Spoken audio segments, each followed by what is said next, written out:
Hello, everybody! That was weak. I'm not going to start that way. Hello, everybody! Come on! Welcome to the world-famous comedy store. Everyone is ready for the show tonight, are we not? Yes, we are! My name is Gonzalez. I am your host for the evening. I will be bringing up the comics that you see here tonight, and all I need from you people is 110% energy, every single one of you, okay? If you're here for your friends, I want you to applaud really loud for them. Make it nice and just lots of noise. If you don't know the person coming up, make it even louder for them because we are going to have a good time. The energy that you people bring is how good this show gets. And I like to tell you people that this show is happening tonight. It's all your fault. Because at one point in time, one of you looked to one of the people that's coming up on stage tonight and you told them, you are funny. You should be a comedian. And enough of you people have done that this is what happens. After 8 weeks of Sandy Shore comedy graduation, they make it to this stage, the world famous comedy store. Look at the names on the walls of the people who have been here. They all started at open mics here or across the country. Everyone strived really hard to get to this stage, and your friends have made it. They've earned the right to be here tonight by taking this class and putting in a lot of hard work. And you guys are ready for them, are we not? Yes, we are.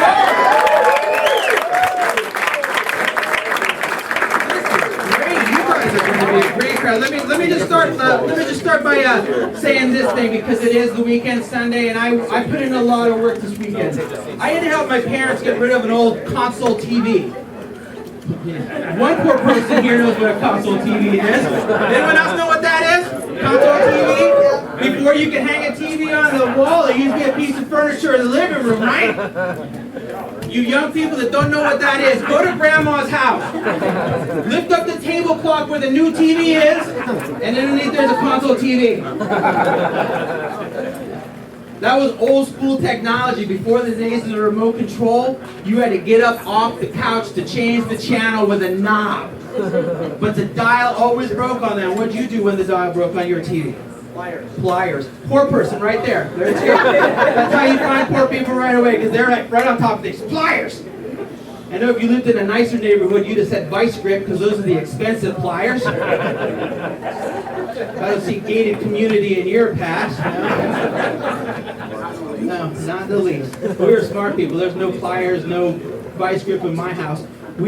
My dad was smart. He used the knob off the stove, because that's what smart people do. He'd be watching TV like, hey Mark, put in the People's Sport for me. Like, what channel is it on? Bubby? He's like, I think it's on broil.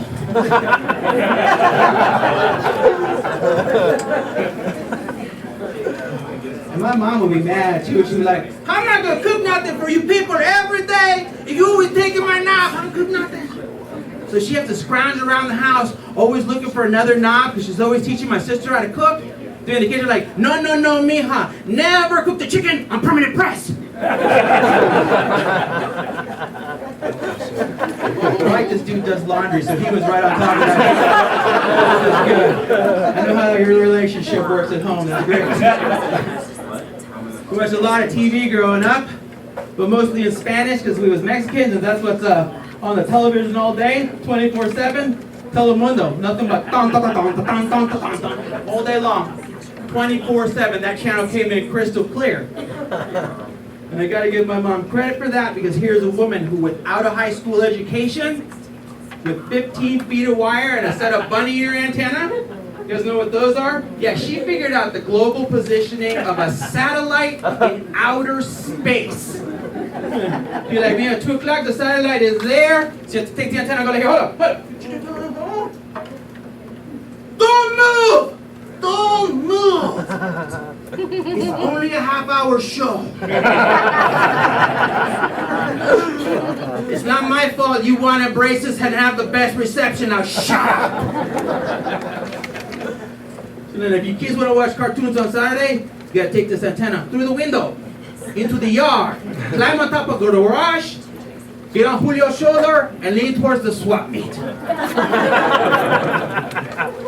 Saturday morning cartoons in my house were in Spanish. 7 years old before I found out Shaggy and Scooby spoke English. Any other Latinos here? One over there. This could be a flashback for you. Here's Saturday morning cartoons at our house. Hey, Scoob, me gusta el hombre que es grande. Yeah, me gusta el grande también.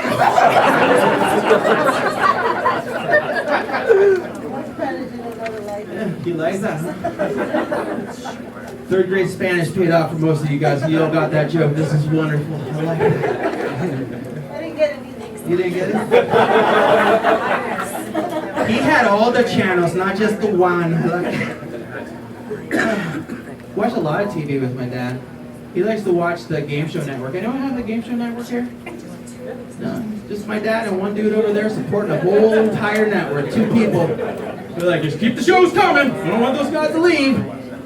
He spends all day mad at the TV because none of the contestants on the game shows he watches ever have the same answers as him. Yeah. It's like when he watches Jeopardy, he answers every Jeopardy question the exact same way. Who gives a shit? What's wrong with this stupid show? Oh, I forgot. What is Who Give a Shit? Watching Family Feud, the question there was name something you find in the yard. Right away, my dad was chickens. Racist in the front here. Look. I don't get it. Why isn't that number 1 answer? Look outside. Chicken, chicken, chicken. Chicken in the house. Get outside. That's what's my number 1 answer. But the show he really hates is that Fear Factor show. Y'all ever see that Fear Factor? Yeah, he's watching that show. He's like, hey, Mark, come here. Look at this show. Fear Factor. I'm supposed to be scared of this show? Look at this competition right here. They have 4 people hang on a bar to see who can hang the longest. 40 seconds and the man won. 40 seconds is nothing. Your mom hung underneath the semi-truck for 7 hours just to get into this country.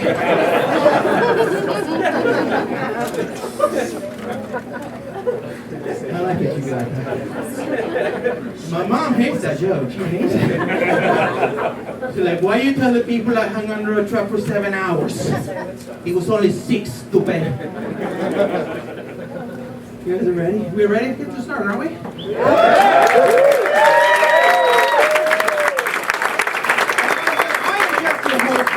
MC, if you guys have anything, any questions like that, I'll be in the back answering things for you all evening. But mostly I'm just going to try and keep this show going, keep the energy up for you people. And I want you guys to make it nice and loud for your first comedian, okay? This is actually going to be her Comedy Store debut. Her comedy debut. She's worked really hard to get here. Make a lot of noise for Marianne DiPietro.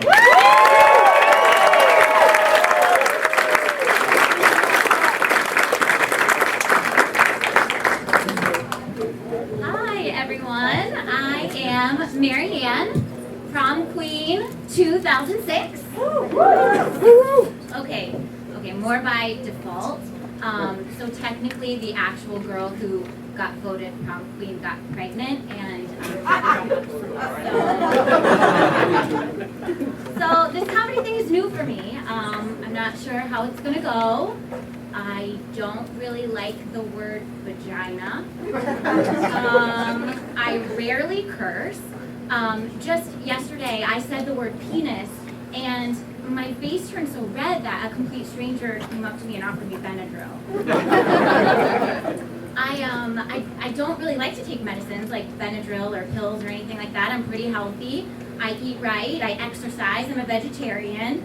I don't do any drugs. So I just don't know how I'm going to rise to comedic stardom if I can't even die of a drug overdose. I don't know, there's so many great comics out there now. David Letterman, he's been in the news lately for just leaving the late night space. So that leaves an open spot. And we have, but we still have Jimmy Fallon and Jimmy Kimmel and Jimmy Corden, and my dad's name is Jim, So I think I'm totally a shoo-in for that spot. If that doesn't work out, maybe I'll give reality TV a try. My life all the time on TV, and it would be narrated. Everything I did would be narrated. But like I would have to be the narrator because who better to narrate my life than me? I don't know. I always think I should have my own HGTV show, right? Just the other day, a client called me asking me to bake pastries for an event. And by client, I mean my sister, and pastries, sugar cookies for my niece's birthday party, so whatever. But I followed the family recipe to a T. I took all of the ingredients and I put them in a big bowl and I mixed it all up and I put it in the oven for 10 minutes on 350. And when the timer went off, I took the bowl out of the oven. It was just this big glob of cooked dough. So I iced it. I don't know, maybe I'll skip the reality TV and HGTV and I'll just stick to my real love, which is actual acting. Just about a week ago, I got a call for an audition for Game of Thrones. So, excited. I have never seen the show before, and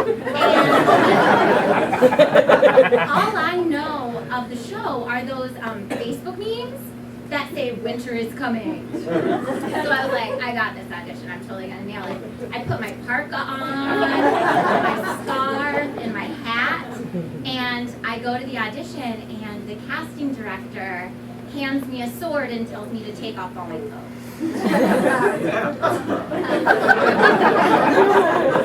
I don't know. Maybe I'll stick with the comedy thing after all. I don't know. I feel like I'm too nice to be a comedian. Like, what if I had to heckle you? I mean, sir, your sunglasses are awesome. Go San Diego. I like your hat. Or, I mean, what if you had to heckle me? I'd probably just stand up here and I'd smile and say, thank you for the input. And yes, ma'am, I will go fuck myself. Thank you, sir. I'll get off this fucking stage right now. So, all right. Thanks, everyone.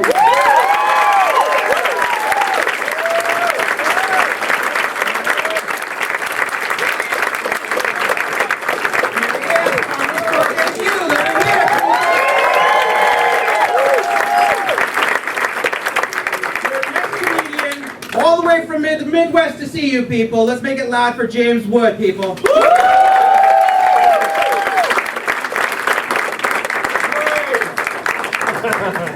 Good Jim. Thank you. I'm James. I'm from Missouri. You can always tell somebody's from Missouri because we mispronounce the name of our state. I'm still bewildered out here. It was a bewildering journey.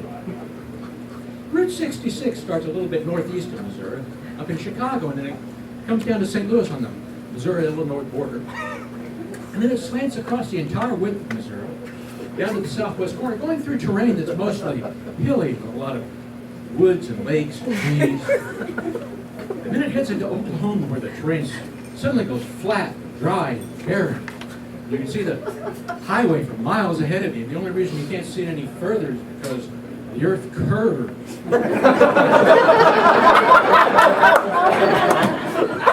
And you go across the Texas Panhandle, and into New Mexico, and Arizona past the petrified forest, painted desert, the Grand Canyon, and into California and past Death Valley.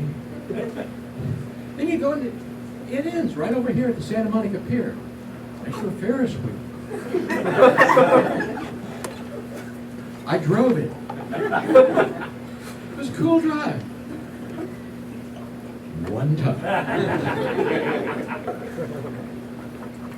Route 66, going through Missouri, after it leaves St. Louis, goes mostly past small country towns. Life is different in those places, contrasted to the big city. different pace, different rhythm, different kinds of fun. Once upon a time, a nice old man who lived in one of those small country towns had a beautiful, shiny red, classic custom car. It was a Chevrolet convertible, with a fully blown 427, white tuck and roll leather upholstery, deep paint finish you could lose yourself in, acres of gleaming chrome. The car was his pride and joy, and he took it out every Saturday. And one day, some idiot let his dog run across the street.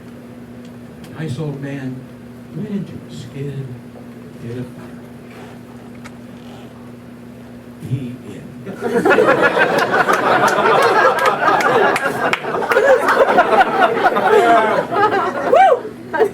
I was driving along Route 66.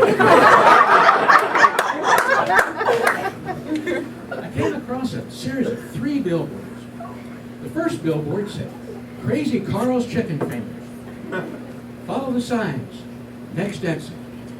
About a mile later, the second billboard said, "Crazy Carl's Chicken Fingers. They'll make you feel as happy as if you have good sense. Next exit."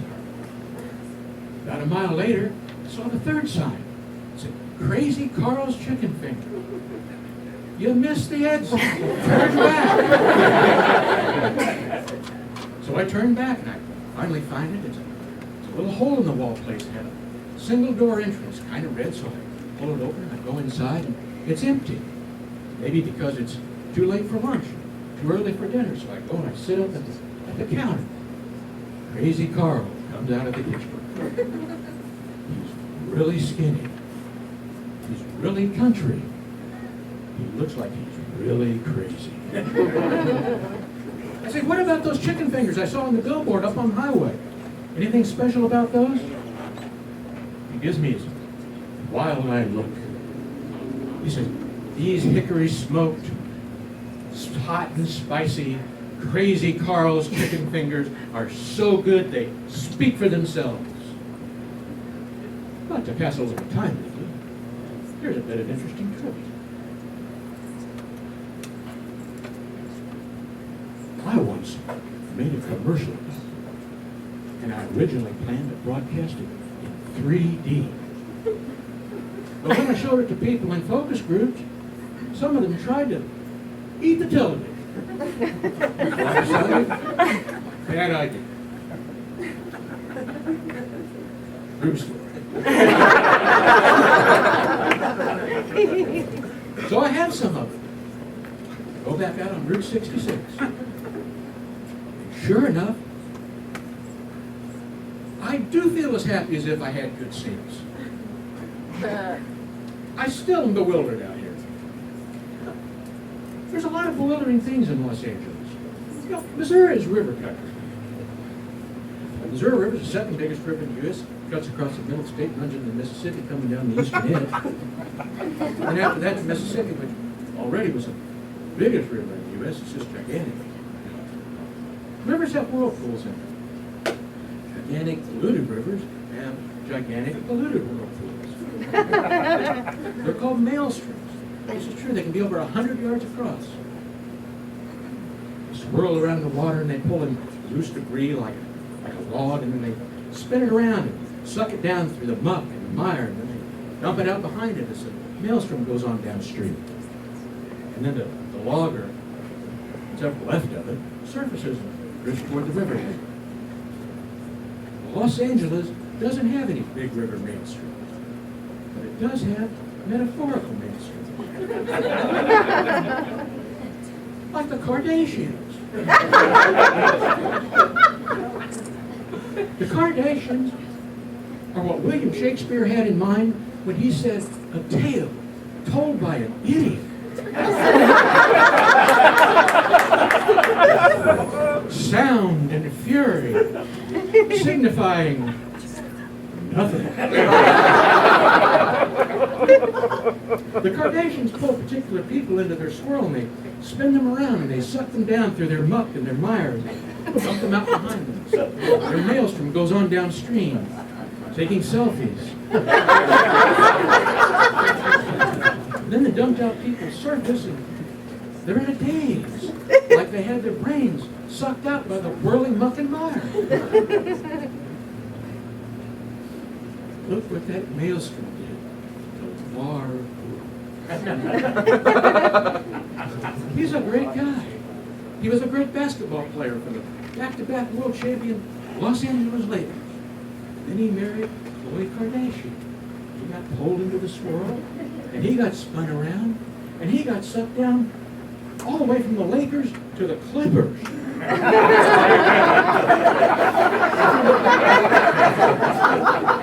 The last the public saw of him, he was just drifting away in a daze.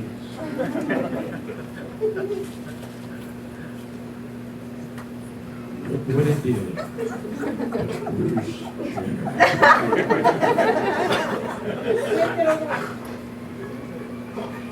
He was the Olympic decathlon champion.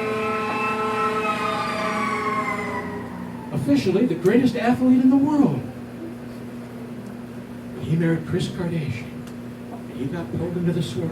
And he got spun around and sucked down through the muck and mire.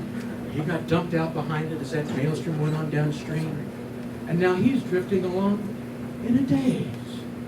Somewhere between a man and a woman. A 6'2", 200-pound Olympic decathlon champion torso posing in a white swimming suit like a pinup that's already had plastic surgery. And now he may be facing felony charges. And if he's convicted, the big question is going to be, is he going to go into a men's prison or a women's prison?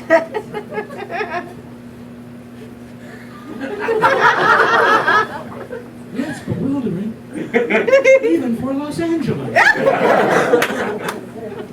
Thank you, Jenny.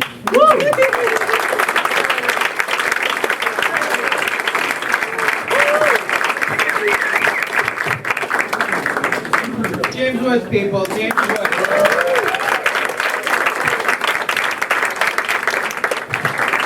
Next comic is coming up. When he came in, he was ready to go. He's going to bring a few people. Let's take it nice and loud for Fight Clark. Come on.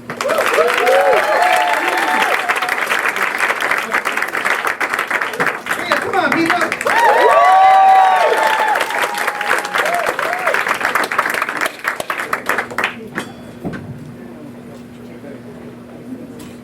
It's going to get dark.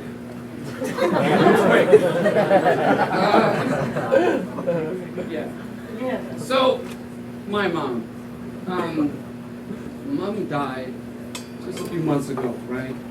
And I should be grieving, right? But it's hard because she was so mean. And, no, you don't get, like, the level of bitchery was so high with this lady. When I was 16, I'm sitting in my room about midnight. She comes in, dragging her sadness through the kitchen, and she yells down the hall, "Hey, I noticed you didn't do the dishes. What happened?" I'm like, "Well, you know, I had to work. I had baseball practice, actually. Now I'm pretending to figure out algebra." And she said something that sort of shaped my life, and this is, you'll understand. She said, "You know, I wish I'd never adopted you." And really, like, yeah, but I'm better for it, right? There's no real response from that. You just cry. Your soul cries. Your dog cries. Everybody cries. All I could do from that point forward was like just wish her ill. And like every day, this is bad, but every day I had to wish her ill because evil never dies. And so I spent just like, I fucking hope you don't make it home, whatever. Yeah, that's bad. So when she finally died, I felt kind of guilty, right? Because I felt like I did it. Like, I wished it. With my wishes, she died. You know, and then I thought, wait. maybe she died so that I could live. You know, like the burden has been lifted. See, thank you. You see, it's a hard concept because most of you loved your mothers because your mothers probably loved you. Your mother hated me. True story. And this is where I begin to appreciate racism.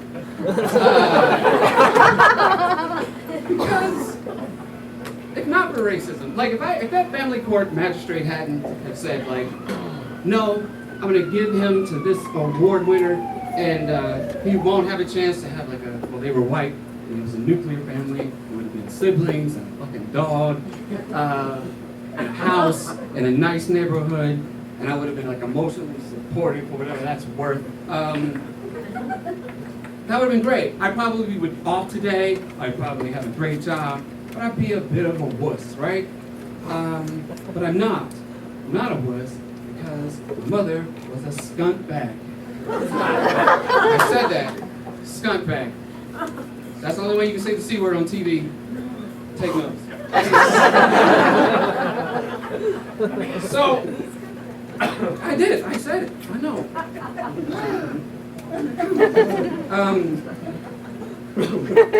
So anyway, I just moved here a few months ago, right?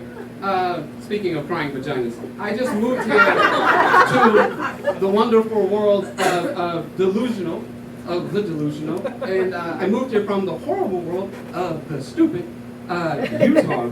And every time you say Utah, like a demon is born. The place is full of these like weak, arrogant. They're weeping hollows. They're crying vaginas of men, and they can't hack life. Like they can't make simple decisions. I'll give you one example because this could last forever. Guy's choice is: do I shave my face or do I grow out a beard? And if I grow out a beard, then I alienate myself from the rest of these degenerate cretins in this Salt Lake Community College fucking carpool. I don't want to run the risk.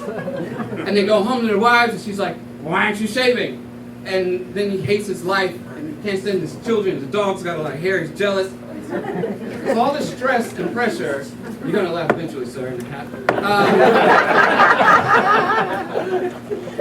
Yeah, you're laughing. Thank you.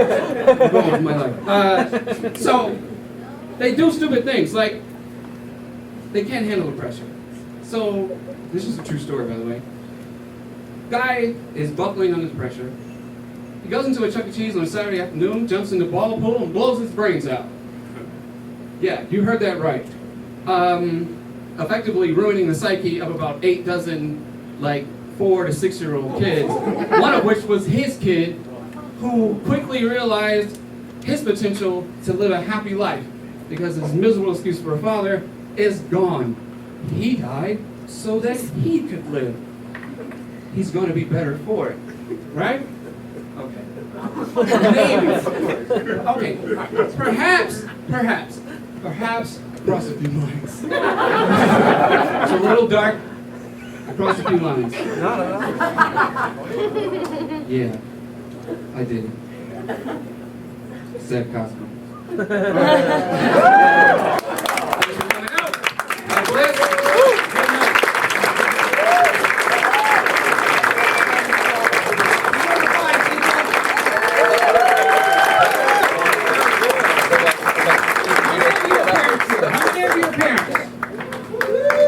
Love your children. That's all I'm going to say.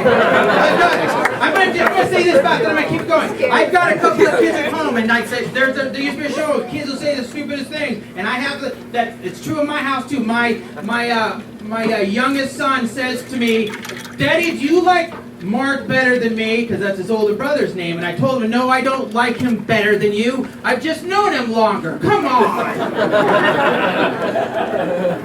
That's the way it goes, people. Listen, I'm going to keep this going. Your next comedian can be seen in therapy offices around Los Angeles if you want to.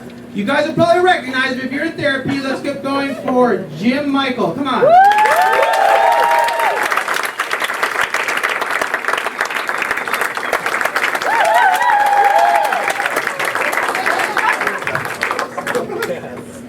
Hi everybody.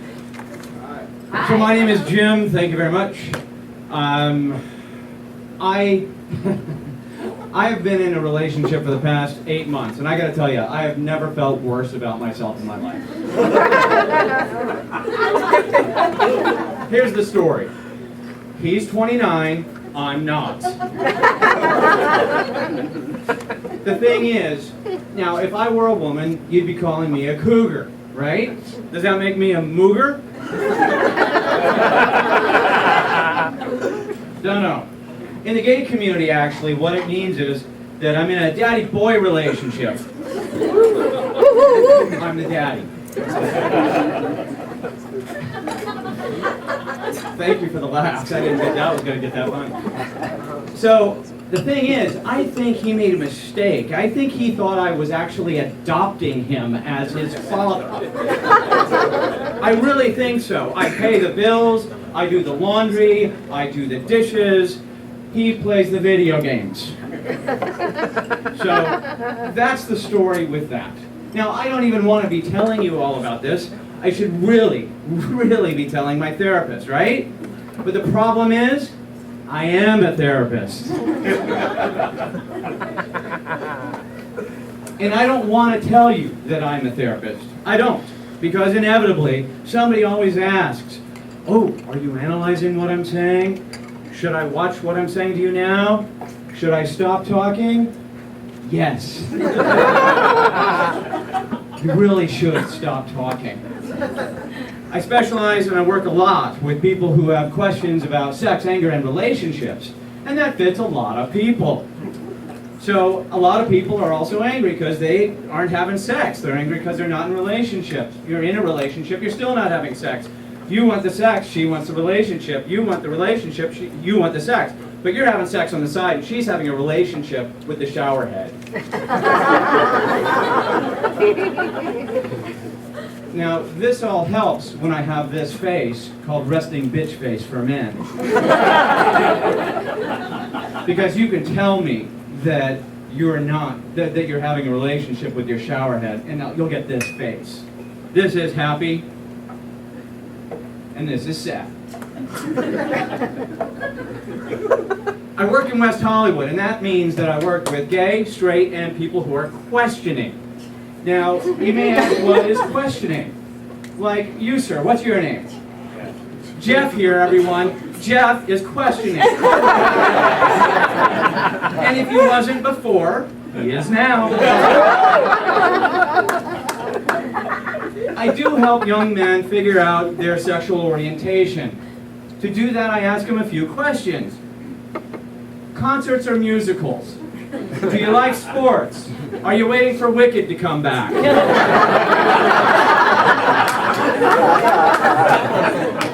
Do you surround yourself with a lot of chicks, but you're not fucking one particular chick? Have you ever had a dick in your mouth?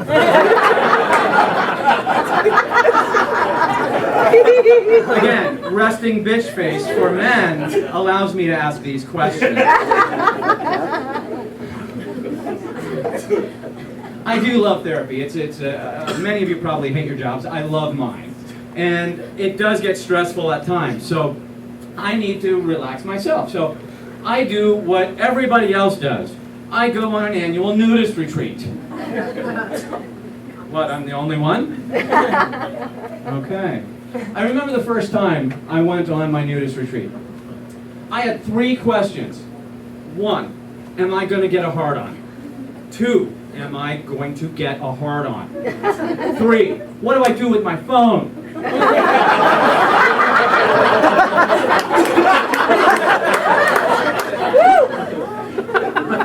Now, I know a lot of people think that nudist retreats are about sex and orgies. Well, I was hoping so. But it didn't work out that way. Because if you've ever been to a nudist retreat, you will find my age people, men and women, saggy breasts, big bellies, playing the most active sports. Picture it? It's not pretty, is it? But the people are really friendly, and I do like being out in nature naked. I love being able to swing free and to pee in the bushes. The problem is, you gotta watch where you pee. Last year when I was at my retreat, I peed in what's called poison ivy. And you gotta watch where you gotta scratch when you're not wearing clothes. It's not comfortable. The best thing about a nudist retreat is actually their names. Seashore Naturist Reserve. Desert Sky Nudist Retreat. The gay nudist retreat in West Hollywood, you know what its name is? Seaman. Seaman. It's an acronym. It's California Men Enjoying Nature. I gotta tell you, I can tell you this. I can tell you this. You're drinking that in now, aren't you? I thought it was pretty funny too. The guys who created Seaman, I can tell you this, they are not questioning. Oh, they're gay. Thank you, ladies and gentlemen. I'm Jimmy Sandi.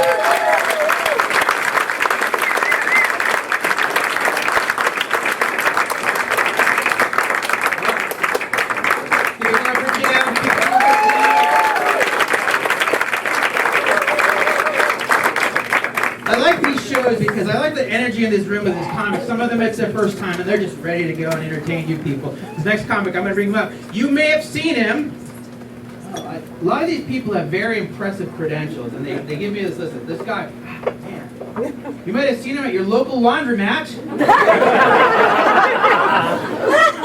No, that's not where it ends, people. These people's credentials. Or you might have seen him enjoying a delicious sandwich at your local Quiznos, huh? No Quiznos fans? This is part, comics over there is part of the writing. Maybe Subway? Sometimes it just sandwich shop changed the name. But let's keep it going for Ari Ajia.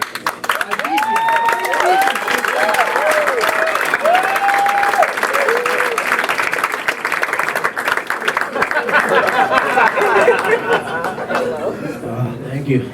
No quiz notes for you guys? Alright. Did they screw you guys with the 2-drink minimum too? I'll set this down over here, Chief. Keep an eye out for me. Alright, how you guys doing, huh? Only 4 more comics to go. Keep it up, keep it up. Anyways. I just wanted to point out that I wouldn't be up here if it wasn't for my mom. My mom really got me into comedy. She showed me Blazing Saddles when I was 3. Mom, go ahead, wherever you are, just stand up and take a bow, please. Mom.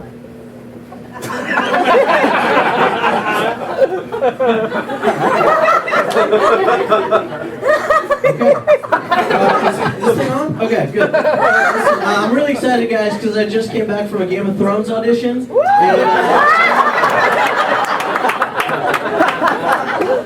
that what they already do? Right. So I'm from Missouri originally.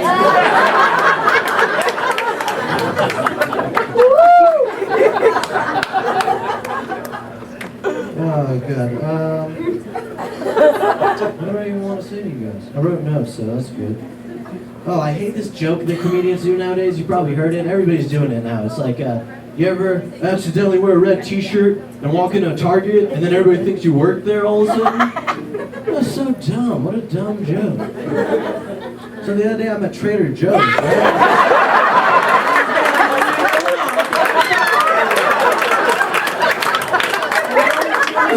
Car washes, sir. You know what I'm talking about right here. You want to see my car? It's the 1997 Dirt Clod. It's in the parking lot. It hasn't been washed in years.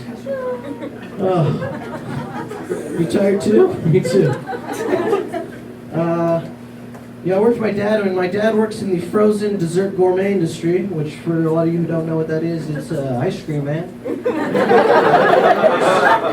I always like to wonder what it'd be like if my favorite comedians worked with me, you know? If I worked side by side with like a Jerry Seinfeld, what that would be like. You know, I think it would be something like, ice cream for ice cream. You scream for ice cream.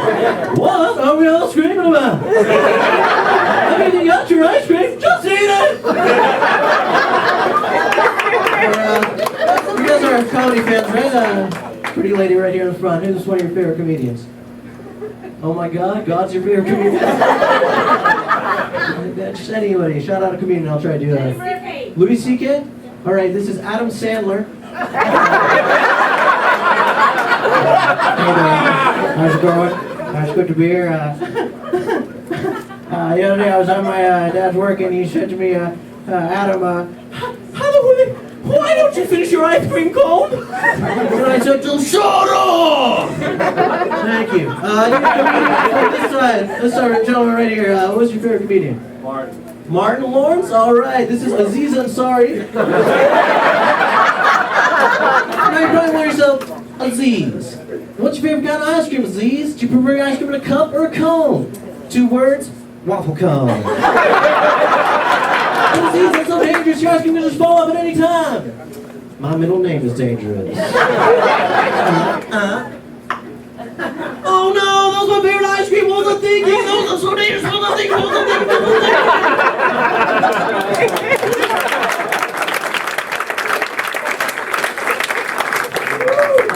Thank you. Dating is so hard nowadays. Anybody on Tinder here? Look me up. Tinder is hard because now you can get dumped while taking one. My picture doesn't help on Tinder because I look like Freddie Mercury on vacation. I got the Ace Ventura Boulevard look going. Magnum PU for the olders.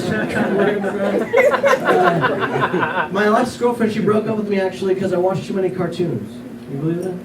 She came home one day, she's like, why would you watch Nickelodeon all the time? Why don't you watch something like the news or something more grown up? I said, honey, you don't understand. My future third wife is just now going into the 4th grade. I gotta watch this stuff now, so we'll have something to talk about in the future.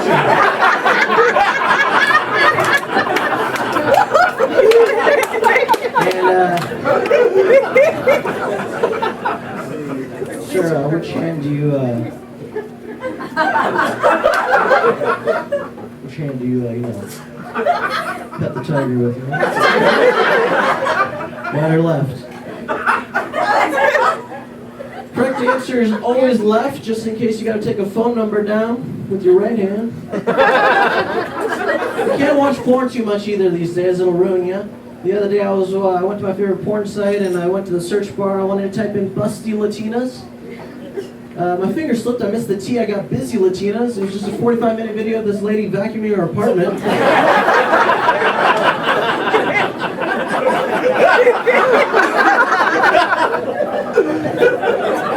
Sorry. Sandy, can we get this table a bottle of champagne? Hey, can we get this table the check? Great. Do you ever, back in the day, you ever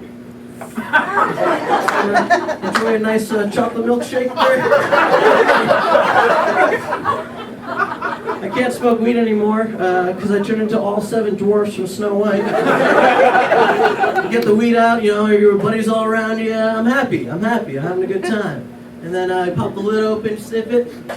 I'm a little sneezy. I might be allergic. I'm a little sneezy. And then we're passing around, we're having a good time. Comes back to me. Oh, me again? I'm bashful. Me, are you sure? Okay. And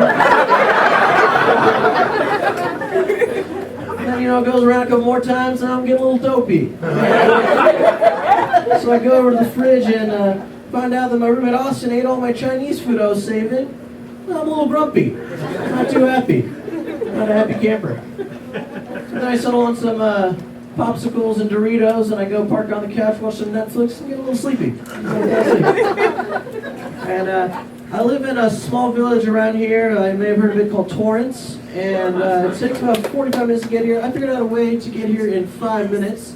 If you want to get anywhere in LA in 5 minutes, just do this. Get on the freeway, find a cop car, go really closely behind him, follow him, look over the cop car, all right? Write down the license plate of the car in front of the cop, call 911. Report that vehicle stolen, the lights go up, whoop, whoop. Cops now chasing that guy. That guy doesn't know why he's being chased. He's flooring it. Pursuit breaks out. Now you got yourself a little private motorcade. All right, man. Sorry. Thank you so much.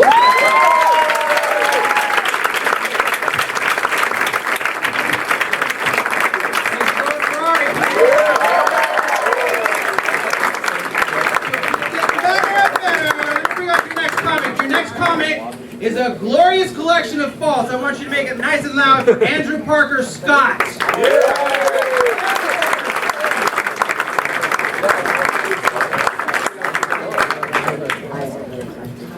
Thank you. Your applause fills the void in my soul. I actually, not too long ago, just had a pretty rough date. It was a blind date. It was set up by friends. And, it was going good for a decent stretch.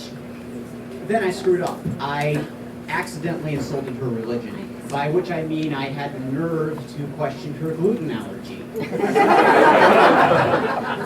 And then she turned into this paleo-evangelical who speaks in nothing but BuzzFeed articles. And during the tirade, as it began, I began to drift to the back of my head, and I started thinking about Batman, of all things. Particularly Batman's utility belt, because whenever he got in a jam, he couldn't fight his way out of, he'd reach into that utility belt, he'd pull out one of these little smoke bombs, throw it to the ground, make his escape, live to fight another day.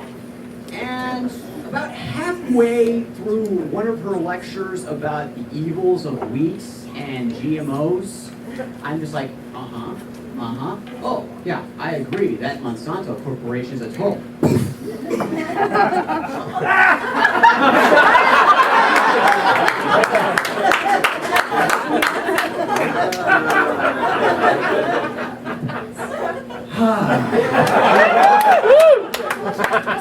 It's all downhill from here, people. I took that fight online. And online, I figured, there's something for everyone. I mean, if you are on, if you're an evangelical Christian type, you go to eHarmony. If you're Jewish, you go to JDate. I actually just recently found this one for people who are totally into cosplay. It's called Cosplay Passion. You're into costume play. It's the one where they can tell you the Green Lantern's oath, but they can't tell you where the penis goes. I decided to go with the broader strokes. I went with Match.com. And, the thing with Match.com is you have to pay a premium to talk to people. And I'm like, no, I can get women to ignore me for free. Thank you very much. So I took things down a couple of notches, and then a couple of more notches until I landed smack dab in plentyoffish.com. And yes, there are plenty of fish in those seas, and those waters are polluted. Picking up women on Craigslist, picking up women.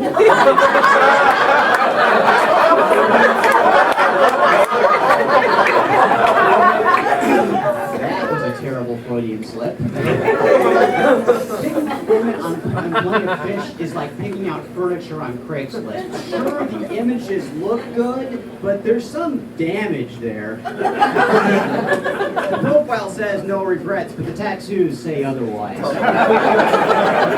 one case, actually, it said regrets, so just imagine the psychological mishmash of terror that turned out to be.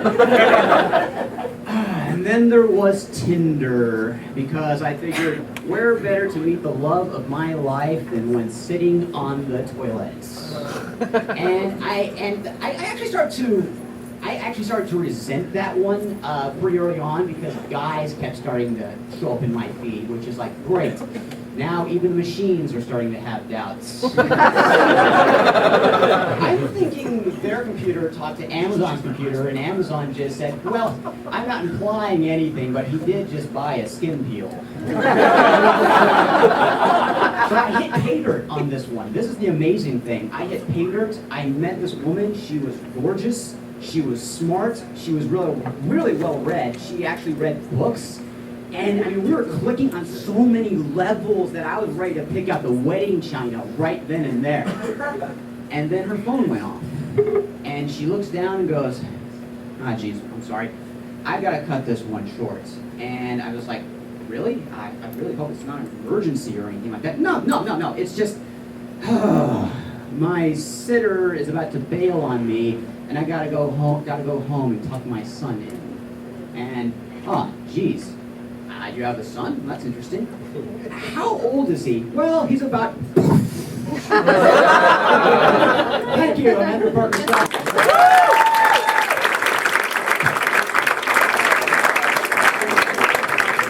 Andrew Parker Scott, people.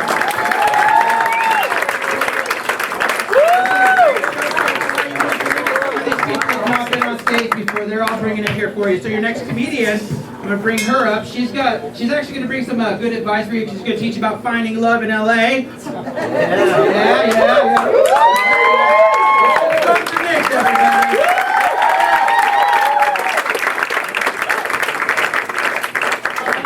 Thank you for that intro. I'm gonna throw you guys a twist here. How's everybody doing so far? I'm so glad because I am terrible. Finding love in LA. So everyone's friends and family are here. You know who's not here? My boyfriend. Should I say ex-boyfriend? We just broke up and we were supposed to go to Europe tomorrow with his parents. So that's pretty awesome. What else is awesome is that he was a big portion of my set. But I thought I would go ahead and do it anyway. I'm originally from Minnesota, and when I first moved to LA, I wished I had been better prepared for life in a big city. Like I wish there was a street credit report. FreeStreetCreditReport.com. Tell your friends, tell your dad, tell your mom. That way I would know just how low my street cred score actually is. Like my score is so low that technically I'm not even allowed to listen to rap music, but I do. Baking soda. I got baking soda. But no, seriously, I do have baking soda in my fridge to ward off food odors. But I like living in LA. There's a lot of pressure to look good, look young, and so I found a way to look younger at no cost. I'm 28 years old, but I just tell people that I'm 40. That way they think I look great. They're like, what's your secret? Coconut water. Whatever the trend is. But you know, even with the pressure in LA, I am so lucky because I'm dating this really great guy. I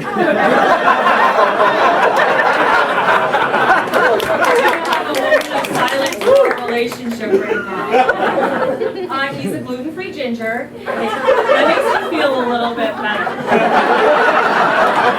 And so half of our time spent together is reading nutritional labels, and then the other half I reapply sunscreen because I love him. You know what? Fuck that. I was such a good girlfriend. I hope he eats one of those gluten-free foods that has trace amounts of gluten in it and gets the worst stomach ache. I hope he goes out into the sun unprotected. We broke up last weekend at a wedding in Alabama, which is fitting because that is where dreams go to die. Right before the wedding, we were at the hotel, and he told me, I basically saw him on someone's, of course, Facebook page, and it came out that he has been infatuated with someone else our entire relationship, which is 2 years. And so we were 2 hours away from the airport, and so I did the classy thing and also the most inexpensive thing, and somehow stuck it out throughout the wedding. It was his friend's wedding, so he was in it. We had to get to the church early. It was pouring rain outside. So he's inside the church doing the run-through, and I'm outside sitting on a bench with an awning over me, Googling all the various definitions of infatuated, which, by the way, means a short-lived passion. 2 years, people. Like, he needs to get a dictionary. So I go into the church, have to sit through this beautiful ceremony, post-mortem, all by myself. It was like the worst romantic comedy that I just knew wouldn't have a happy ending. But I try to see the silver linings in things. So I went to the reception, I ate and drank like a king, and then I got to dance to Single Ladies, and what would happen if we were still together? Where are my single men at? Just kidding, I'm not ready. But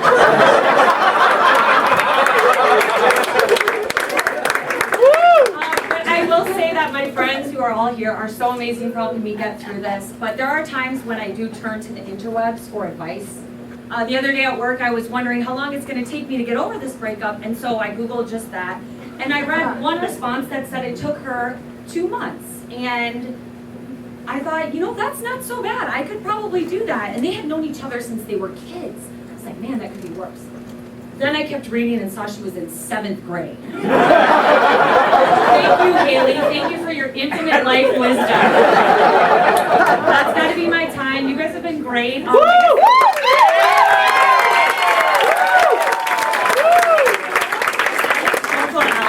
Are there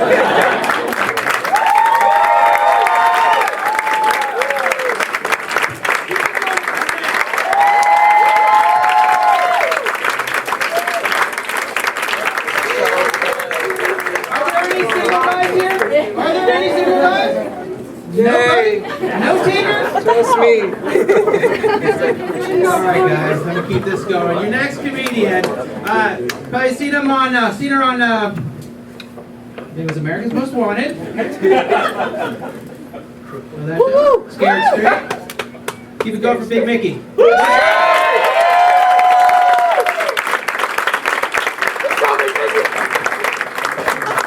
up, everybody? How y'all doing? I'm on a budget.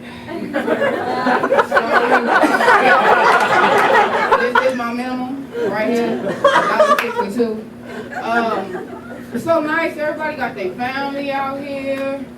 I invited my family, but I figured I should write a little list of things they might do while they're here. They black people. So I just want to, y'all won't be surprised. Y'all be like, Mickey told me, Mickey told me.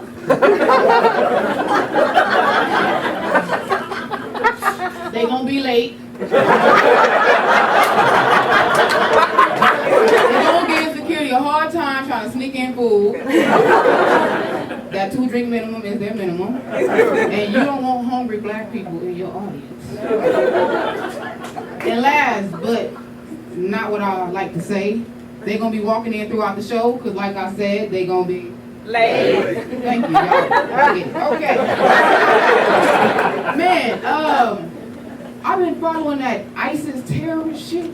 That's some crazy shit. If you watch it long enough and follow it, it turns into like a Mortal Kombat reality show.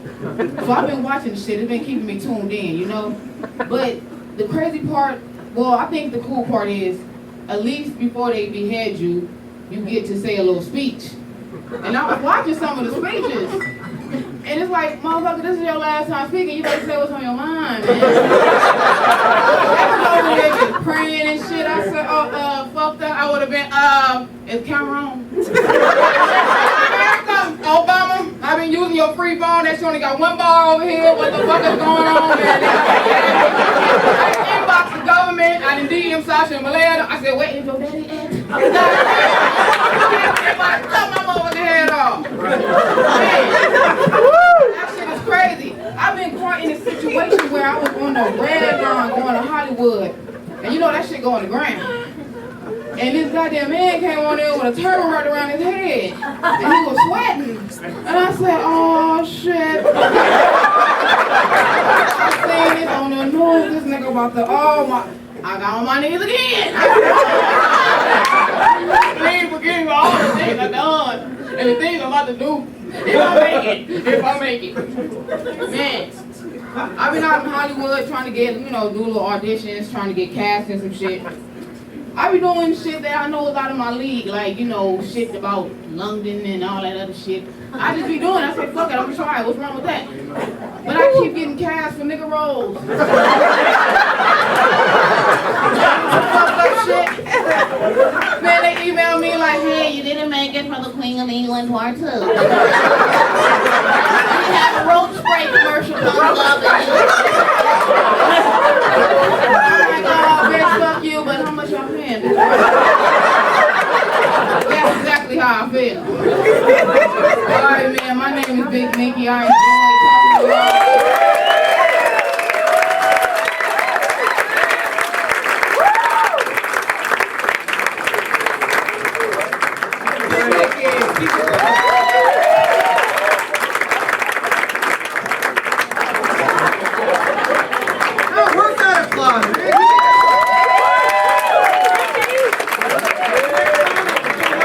talking to y'all. Let's keep it going for Adam Miller. Come on.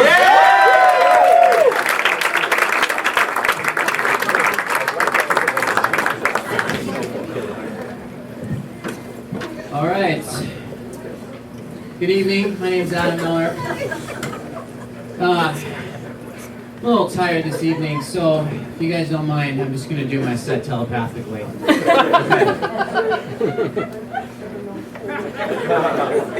I asked you where you were from. Come on, you want to participate?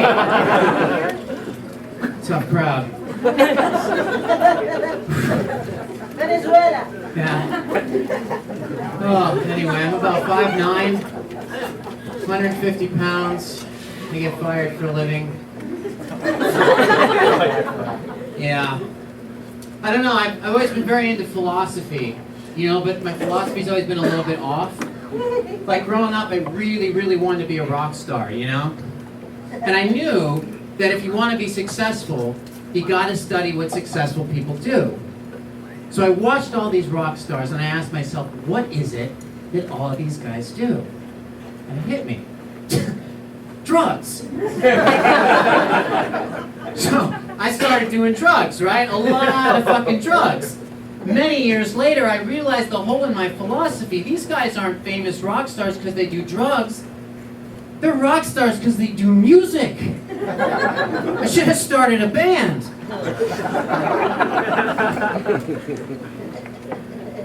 Oh, starting a new job tomorrow.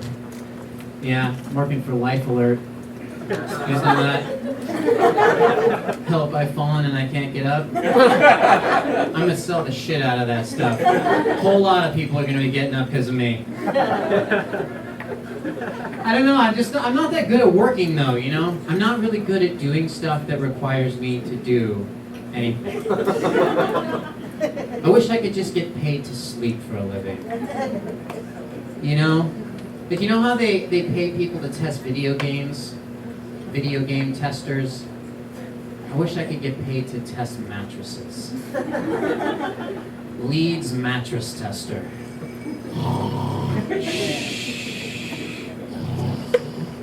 These box springs suck. I'm gonna make a note of that in my report. Headboard's a little bit close. Hey, buddy. What are you doing, man? You've been in the store all day. Leave me alone, man. I'm working. But here, I got another one I could do. Casket model.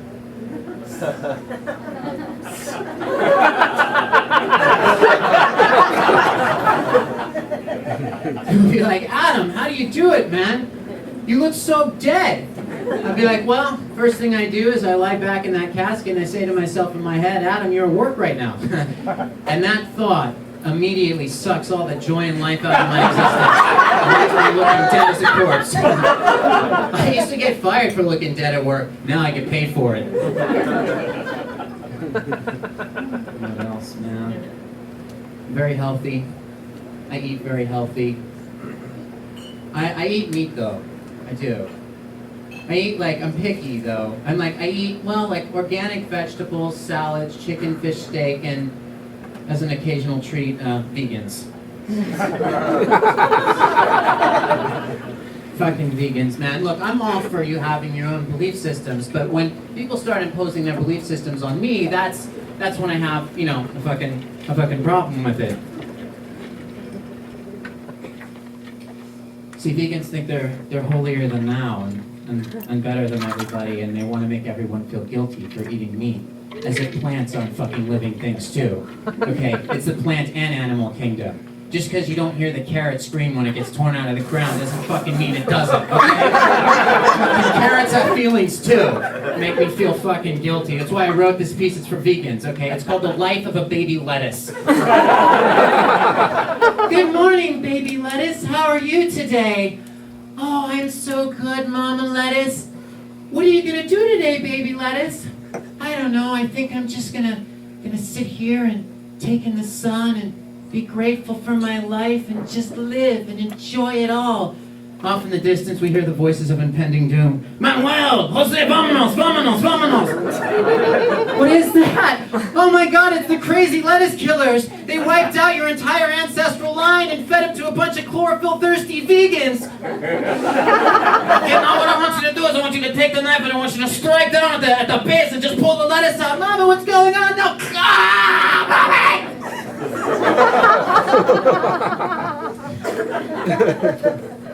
Yeah, you guys think you're all holier than thou? Fucking, why don't you go to the sub-Saharan plains of Africa and try to convince the lions to stop eating meat, No, Mr. Lion, you have some vegan plant protein powder instead. Don't eat the zebra.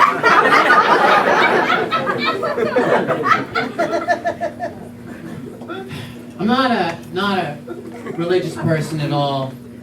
I'm very spiritual. But I have a problem with religion, but I also have a problem with science. I don't think there's a big guy in the sky with a white beard judging all of us. And I also don't think we're fucking monkeys. Okay?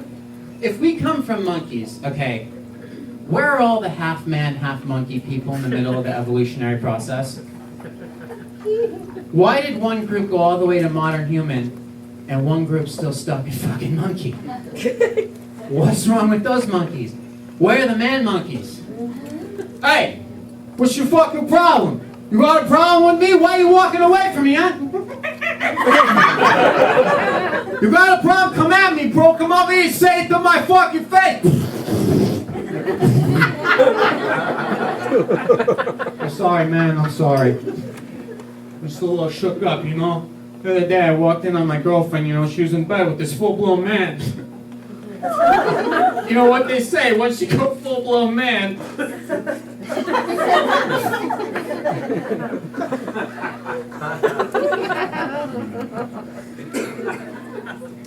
Sorry, I'm not used to performing in front of crowds this small.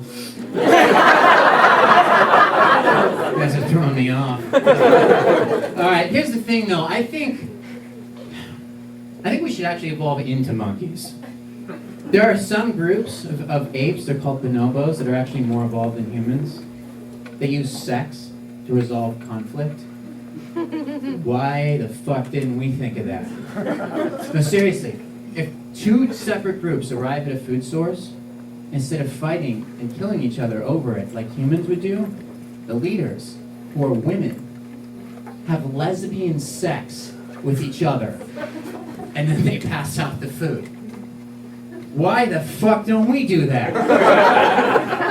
Imagine all our women in Congress and all of our leaders are all the people in are just fucking hot women, and all day long on C-SPAN, we just watch them having sex, and there's no more war. Our first order of business in Congress today, House Majority Leader Sasha, I want you to reach across the aisle to the Senate Majority Whip. Whoosh. Not yet Senate Majority Whip. That's not reach across the aisle and grab the whip's breasts. We're going to see if we can't settle this little defense budget squabble. The news would go something like this. Today, a bipartisan effort to completely eradicate the defense budget was successfully achieved after the House Majority Leader and Senate Majority Whip 69 for 45 minutes. Back to you, Bob. All right, I'm not enough. Thank you.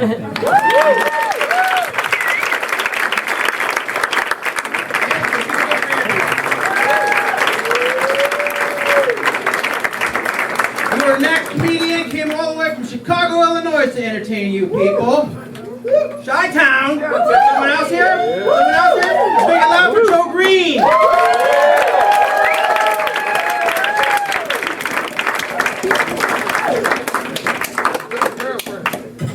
Thank you. What's up, everyone? Anybody out here married? Anyone at all married? I'm sorry, I feel you. I recently got married. Thanks. Thank you. I found the only other gay guy in Los Angeles who likes to drink beer and eat butter. Hey. You know, if it wasn't for dating apps, I'd probably still be single. You best believe that. You know, I hated getting up and showering and leaving my apartment to meet guys. I'd much rather do it over Wi-Fi. Let's see here. Too old, too young, too pretty, bottom. Damn, I'm so glad I'm married. Last week I made the mistake of answering my phone, and it was my best girlfriend. Joe, oh my god, I'm so tired of meeting married men on Tinder. Take me out to the club. And that's why, ladies and gentlemen, it's not good to make friends, no. But I felt bad. I felt bad for my friend because I just made her buy this ugly, bright yellow dress for my wedding that she's never going to wear again. So I was like, okay, I'll take her to the club. Man, the scene has really changed in the club, too. You know, drinks are so expensive, and every drink has a fancy name, and it's got whiskey and fruit in it. I remember when I was single, I just paid $10 to get in, and they give you a plastic cup, and you could just drink all the beer all night long. That was the good time, yeah. And there's no more bopping along to Lauryn Hill, you know. I remember that thing, that thing, that thing. Oh, some members, yeah. Yeah. Now it's all shut, shut, shut, shut, shut, shut, shut, everybody! Man, and you better know how to twerk and get turned up, because that music is crazy. I'm a boss-ass bitch, bitch, bitch, bitch, bitch, bitch, bitch. Damn, I'm so glad that I'm married. I'm done with all that crap. Yeah. You know, my dad came to my wedding, and I was really shocked, because my dad and I are complete opposites. He lives in rural Texas, and I live in K-Town. Let's hear it for K-Town. Hey. Keeping it real, keeping it real. He carries an NRA card, and I carry a Barney's card. He gets his news from Bill O'Reilly, and I get my news from Wendy Williams. How you doing? But I love my dad to death. My dad's awesome. You know, when I came out to my dad, he was really cool. He said, I still love you. That wasn't an issue. It's when I told him I was a vegetarian that he had a problem. You need to quit being like a Jane Fonda hippie and eat some meat. Okay, you know, like most people in Los Angeles, I'm unemployed. But I had a job interview, and I thought the interview went so great. I thought, for sure I'm going to get the job, and I didn't get the job. So I called my dad, and I was like, yeah, Dad, didn't get the job. Well, it's because you have a beard. They probably thought you were a Muslim. So crazy. You know, my dad just recently retired. And most people, when they retire, they sell their house, they move to Florida. My dad joined Facebook. Yeah, he bought an iPad and he joined Facebook. And now he figured out he could text me for free. He texts me all the time. Here's a text I got from my dad. Uncle Buck is on channel 274 in 15 minutes. Better watch it. I just bought an Amazon Fire Stick. Good thing I used to be a Boy Scout. The senior center had fried chicken for $3. You better try it. Okay, I told my dad, you know, you gotta quit texting me all the time. I'm really busy. And I said, you should get a hobby, you know? And he was like, well, if you had a job instead of a hobby, I'd stop texting you. To which I replied, Dad, I do have a job. I'm a boss. Ass bitch, bitch, bitch, bitch. Thank you guys. Tip your service.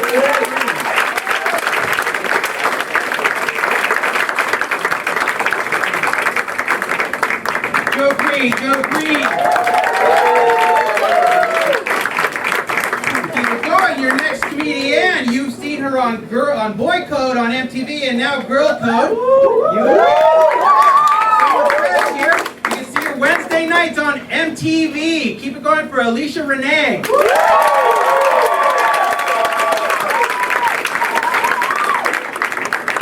Hello.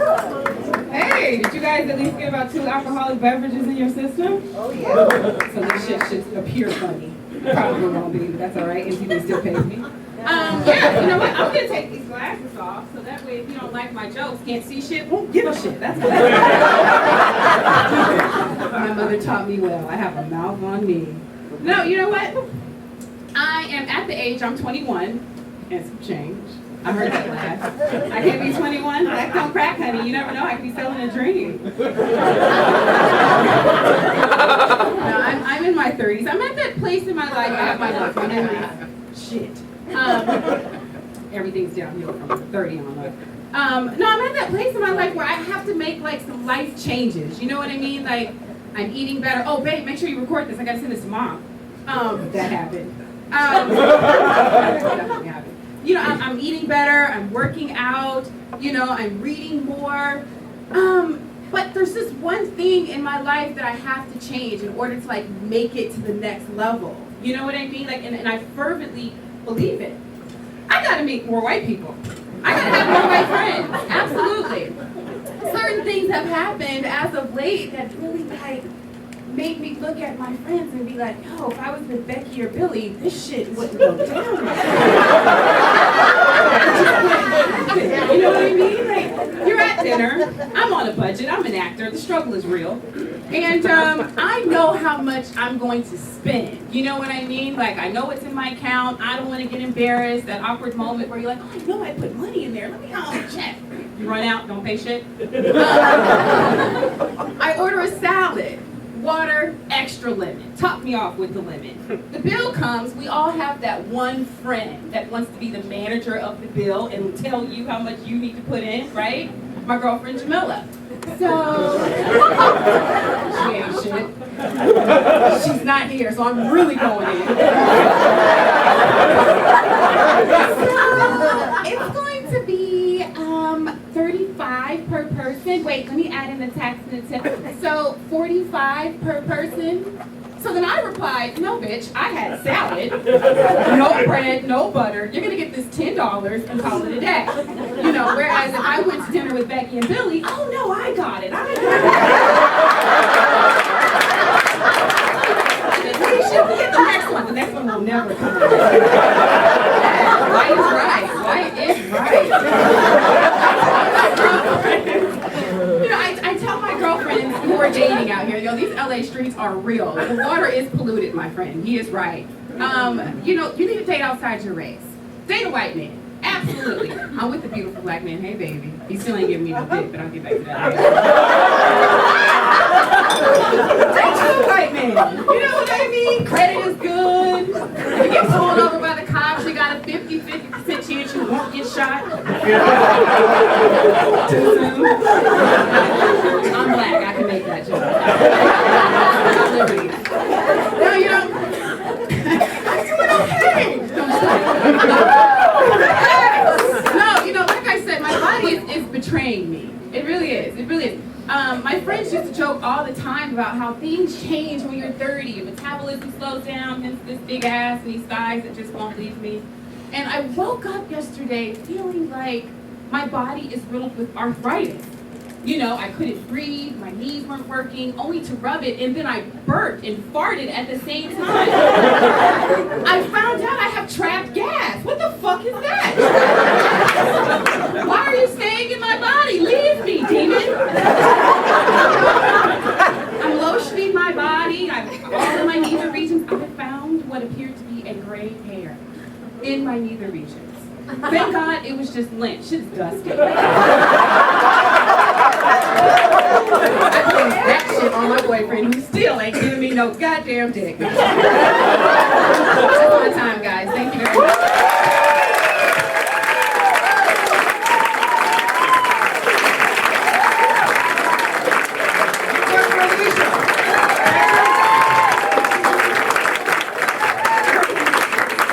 Catch your Wednesday nights on MTV, guys. Come on. Our next comedian, she's a documentary filmmaker. She made it to LA via, she took the long way. She's from India, took the route through Australia to get to Los Angeles to perform for you people. Nothing, huh? This is a well-traveled person. Let's keep it nice and loud for Safina Uboroi.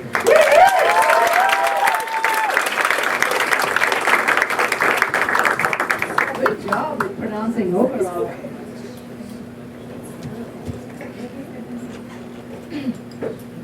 My name's Safina. As you pointed out, traveled. My mother's Australian and white. My father is Indian from India, so he's brown and he does very good at IT. Now, I'm 39 years old and have been for a decade.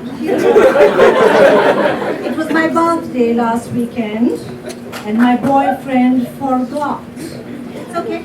I had a good day anyway. His day was hell. Now, you know, actually getting that age, talking of aging, it's not great.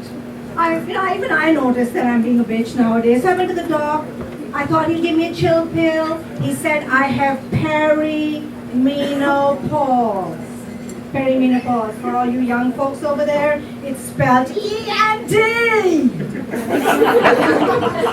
Now I'm happy. I went home. I told my boyfriend. He hugged me. I said, look, I'm really sorry, darling. I'm sorry I've been so difficult. My mood swings. It's just my hormones. And he held me. He said, it's okay, baby. We got through your periods. We'll get through this. How long will it take? 10 years. So, actually, the worst thing about getting older is your parents watching them get old. I got a call the other day, my father had had a stroke. He was in India, I nearly didn't go. He's a hypochondriac. He's been saying, he's been threatening to die since he had a minor episode of fluttering of the breath since 1972. But I went, and I'm glad I went. I took the plane, I tried, I felt I was relieving my mother, I helped out my father, we were in the hospital, and I thought, he'd had a near-death experience. We'd have that life talk. He'd tell me about love and living, and instead he was like, close the curtain. No, open the door. Can't you make it 4 inches? Don't you know what is 4 inches? Yes, sir. Move my slip. Put them in my lap. That's not the right line. Move the edge. My feet are hot.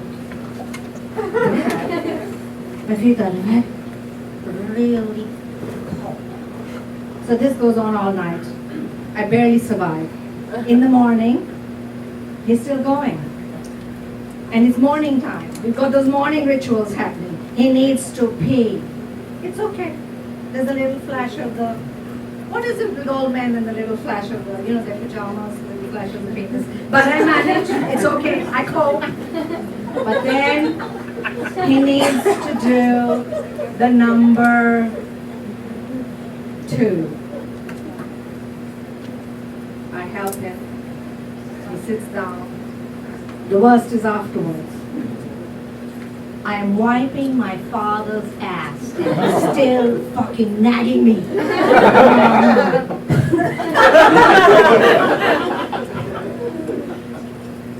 Fold the paper double.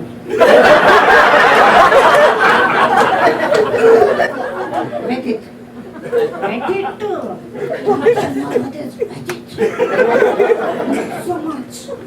Lash, wet it, lash. And in that moment, I have a little glimpse of pure joy. And I think, my father's not going to die. My father is not going to die unless I kill him.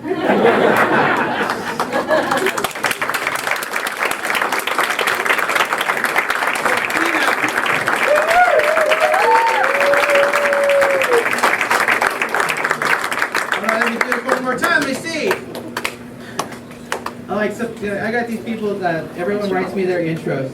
And some of them got list of credits and things like that. And some of these are really great. And some of these I go, oh man, that is true. So this next comedian, if you've seen him perform, it's been through the crack of a bathroom door. So I'm going to see who's been watching this guy, because I'm going to watch you people to see, oh my gosh, to make sure I don't follow them into the bathroom. Let's keep it going for Jordan Weimer. Come on.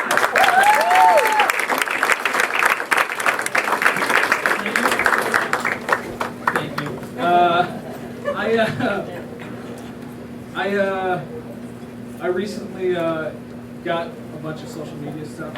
I have a Twitter because I've got like 40 followers, and like whenever I write a joke, maybe one person likes it, and it's my wife. Hey. So I have a Twitter basically just on the off chance. It'd be like if somebody opens up a closet, tells a joke into a closet on the off chance that there's somebody in there that has the same sense of humor. I have an Instagram because I'm vaguely artistic. So, and I also have Facebook, and Facebook has gotten super awkward recently. And I think I did the right thing. I got rid of my Facebook once and for 12 hours. Because it's really easy to get back to Facebook. Facebook is super awkward. There's so much stuff with racism and sexism and all this stuff, and it's incredibly difficult to explain to people like that. It's just a problem that we all have. Everybody has it, and it's not that you're sexist or racist or whatever. It's what you do about it. It's like pooping your pants as an adult. which when I was 12, I tried to flush a whole pair of long underwear down the toilet.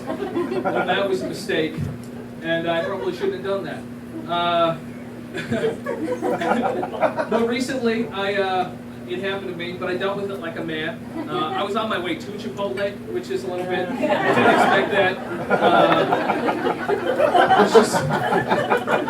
I was in a garage, and I just pivoted and walked back to my car. I got home, and my wife was like, no food? And I was like, grab my pants, I'm gonna go take a shower. That's the only way to deal with it, you know? You can't have somebody be like, hey, you pooped your pants. And you can't be like, no, you pooped your pants. It doesn't work like that. All right, that's my time, thank you.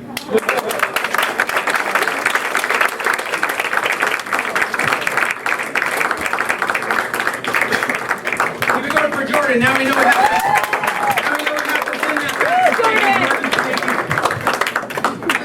Your next comedian, let me see. This is the boy you don't want next door. Let's make it loud for Seth Plunkett, people.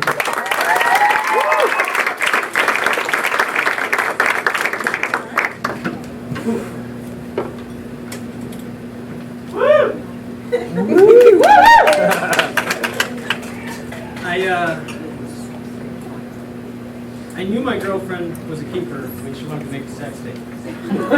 Excuse me. I knew my girlfriend was a keeper when she wanted to make a sex tape at her family reunion. Hey everybody, my name is Seth Plunkett. Been out here in Los Angeles for about a year now. And I immediately fell in love with Uber.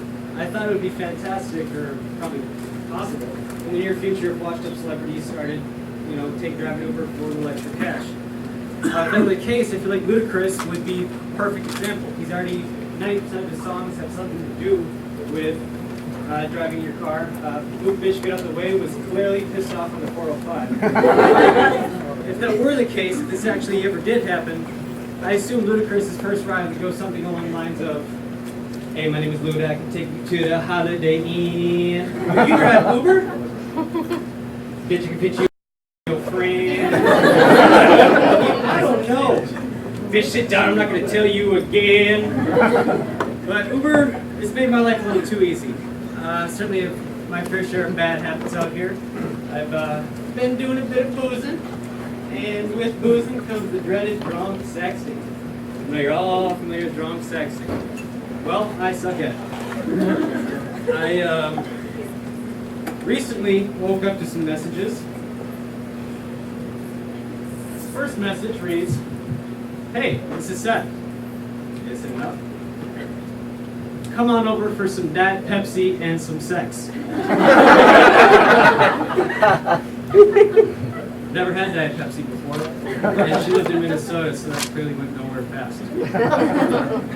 Second text, new victim. I'd like to take a body shot off of your asshole. She respectfully declined.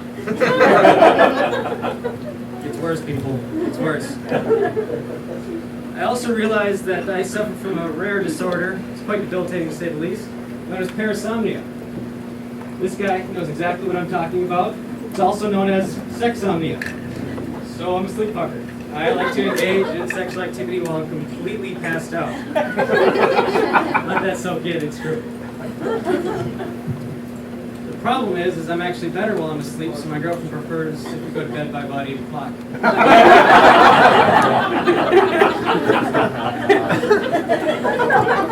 Either way, I don't use a condom, so at least I get to wake up and finish. I didn't know how that one would go. But, with girlfriends, it's difficult. Girls, you guys get absolutely any way to temporarily change how you guys look, feel, dress, anything. Guys, we can get a new shirt, pair of slacks. Girls can, Spanx, boob jobs, makeup, lipstick, anything you want.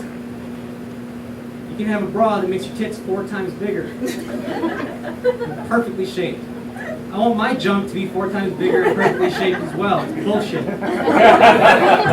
I propose we make the world's first male dick bra. It's not a female dick bra, obviously, but you see see where I'm going with this. I can't walk down to the doctor and say, hey doc, hook me up with that double deep dick. It doesn't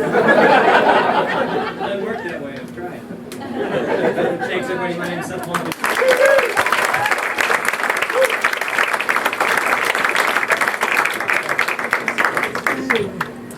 Seth Pluckett. I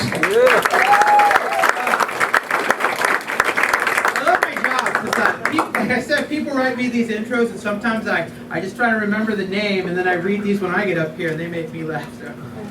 Okay, sometimes people get this next performer mixed up with Beyonce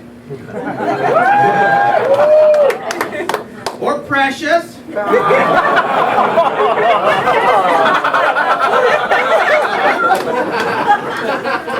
Sometimes they just go, she's the other black girl from that one movie, you know. We're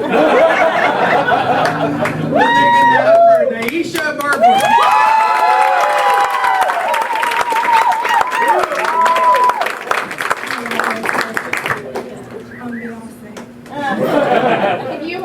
Can you imagine? Let me get this together here. Can you imagine Precious saying to Monique's character, I don't think you're ready for this jelly. Hey y'all, I'm Naisha. I actually just moved here 4 months ago on Friday from Georgia. Anyone from Georgia here? Yes. Hello, how you doing? Actually, I know her. Yes, I figured, if I got over that 3-month hump, that I'll be good. No. Actually, I miss Georgia, especially when you live in the suburbs and you stay in Hollywood. In Georgia, you wake up in the morning to singing birds, crickets at night. Here outside my Hollywood apartment, I hear people screaming.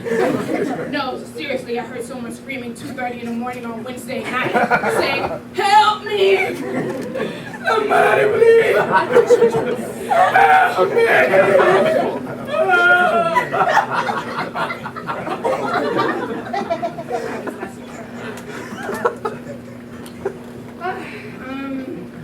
Speaking of, I woke up this morning with a cramp in my neck, and I also woke up like this because my air mattress deflated, and it just kind of went up into a hammock, and I just kind of woke up in a panic, like, what's happening to me right now? Have you ever seen like anyone drowning? Well, that was kind of like, oh, felt barricaded, so I had to like roll out.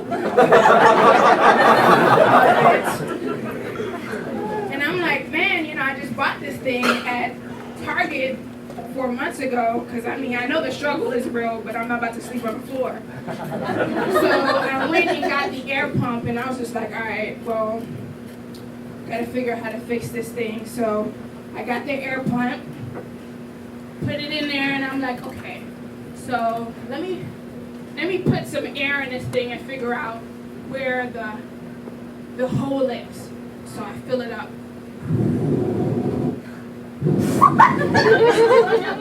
Of course I wasn't blowing it. After an hour later, it's nice and full, and so I'm like, you know what? Let me listen to see where the hole is. So I'm like going around the mattress, like listening to where the hole is silently coming out. And so I found it. I found a hole. So they give you like this cute little square ticket thing. You just kind of stick it on the hole, and so I figured, it should be good. I don't have any company because I'm single. Also, my dating life. My cousin called me up. She was like, "How's LA? How's the dating life? Tell me all about it." Well, I work a lot, and I had to really think about it. I work in production, and I would say it would be like a total of 135 people, I should say. And there are 2 black men on a crew of 35 people, but who's counting? One is my boss, so he's off limits. The second one is a rigging grip that looks like Snoop Dogg's baby cousin. I ain't about that thug life. So I guess I will either start dating white men, are you available, sir? Or become a lesbian. Yes, the struggle is real. Thank you.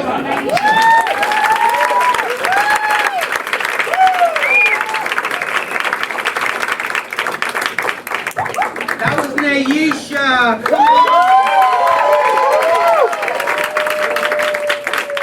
You guys having a good time? We are, aren't we? Let me hear it. Let me hear it. We're still here. This is the home stretch. You almost made it to the end of the show. Get a couple more comics here. But this next one, originally from Dayton, Ohio. He's been a teacher, a writer, and a filmmaker. Make it loud for Johnny Severin.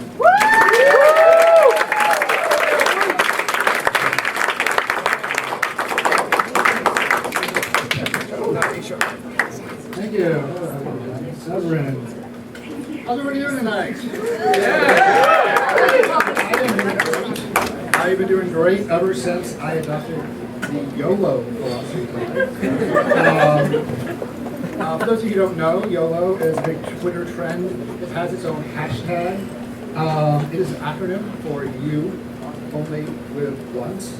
And it just means live life with no regrets, because you only live once. So, hashtag YOLO. New philosophy. So a perfect example of this is there's a waitress that I kind of have a crush on, but I don't have the nerve to ask her out. So YOLO, right? Hashtag YOLO. Perfect opportunity. So I know that she's a huge Taylor Swift fan.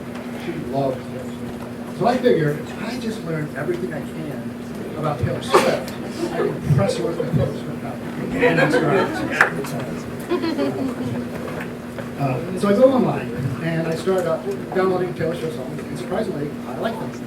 And I start going to these Taylor Swift websites, these chat rooms and message boards, and start talking to other Taylor Swift fans. We start discussing Taylor Swift songs, what you like, and what clothes you should wear, and who she should date, and I'm like bonding with these Taylor Swift fans.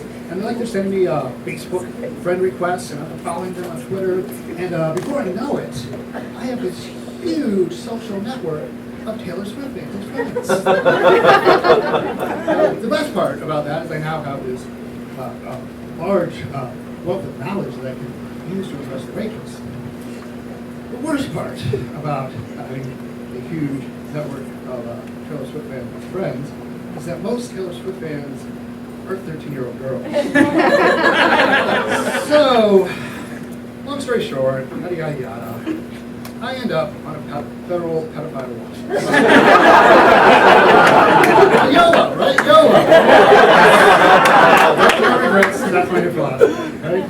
So I find out that Taylor Swift is going to come to concerts. She's going to be at the Staples Center. So I think, what a better way to impress the waitress than to go see Taylor Swift in concert. So I go to see Taylor Swift in concert. By myself. The worst part about when I went to see Taylor Swift in concert by myself was when I got arrested. It seemed I got a little too into the concert, and I put my arm around some of the 13-year-old girls while we were all singing Blank Space together. So it was a very touching moment for us, but their parents got a little upset. And hopefully, because I'm on a federal pedophile watch list, I ended up spending the night in jail. But YOLO! Life with no regrets, that's my new philosophy, and I'm sticking to it. So, the worst part about spending a night in jail for seeing a Taylor Swift concert is telling the other inmates why you are in jail. No way to make that sound hard. So what are you here for? Concert? And I'll do it again. That did not go well. The worst part about getting raped while you're in prison is not the actual getting raped part. That's not the worst part. It's not the best part. Again, really the best part to getting raped while being in jail for seeing a Taylor Swift concert. No, the worst part about getting raped while being in jail for seeing a Taylor Swift concert is that now every time I hear "Shake It Off," all I can think about is a 300-pound Latin peanut butter named Paco spooning me. But YOLO, you only live once, life with no regrets, and it all worked out because in the end I ended up talking to the girlfriends of the waitress about Taylor Swift, and she loved it, and I asked her out, and she told me that she has a boyfriend.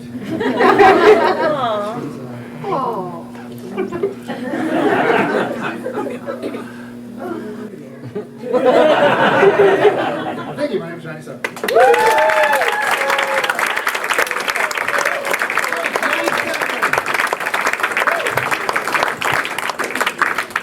He's available for birthday parties or babysitting people. Look, your next comedian. He's open for Joey Medina. Let's keep it going for Ray Free Cantor.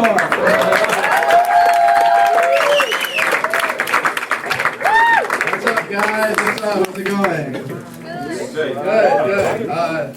Funniest thing happened to me this week. I was at a Taylor Swift concert, and this guy came up behind me and he put his arm around me and whispered, "YOLO." in my ear. It was a fun Saturday night. My name is Ray Fee, which is worse. It means I'm bad at parties. Basically, I go up to girls and introduce myself, and they cover their drinks and go, "Bye." That's what happens when your name's halfway between Rapey and Roofie. So,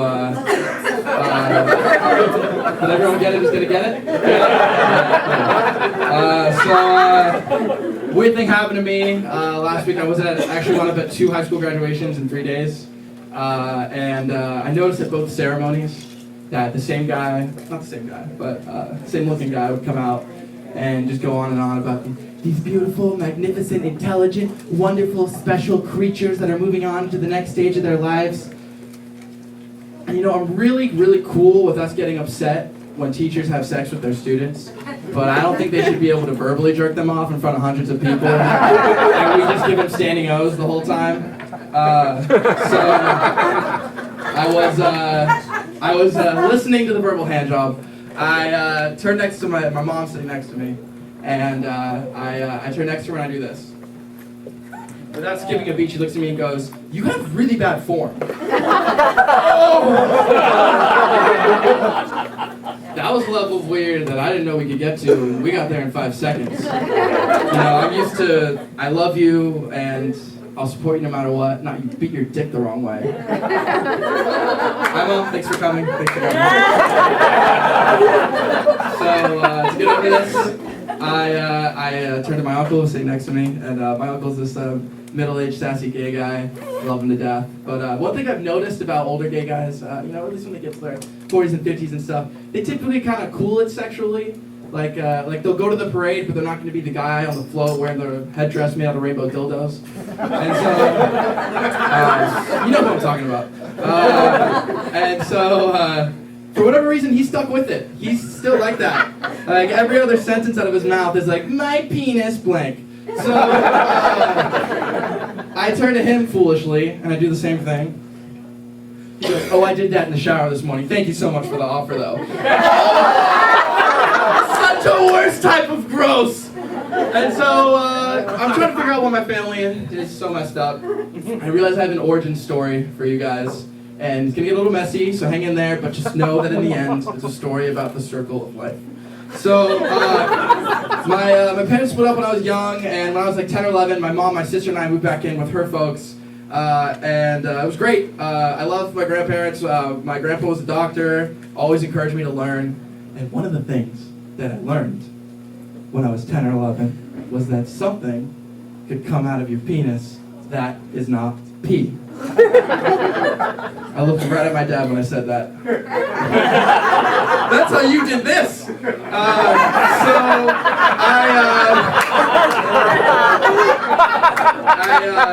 I was learning all the time. I learned like 6 times a day was all I wanted to do. And my teacher, my wonderful professor, was my grandfather's Playboy subscription. And which, side note, I think I gotta be part of the last generation to learn how to masturbate on analog porn. I think nowadays even the 10-year-olds have gone digital, they're with it. Yeah, things were going good. I loved my teacher a lot. And it got kind of sad because like about 3 months after we moved in, my grandpa got really sick and he died. And I was so sad because we were really close. But like 2 weeks after he passed away, a package came in the mail. It was a Playboy. And at that moment, I realized that he still had like 8 months left on his Playboy subscription. So for 8 months, I was masturbating to Playboys that my grandfather was sending me from beyond the grave. Every night it was me in the bathroom. Oh, I miss you, Grandpa. I close my eyes and I see his ghost chasing me in the night. You have really bad form. So that's the story about the circle of life. My time is up. My name is Rafi Cancer. Thank you very much.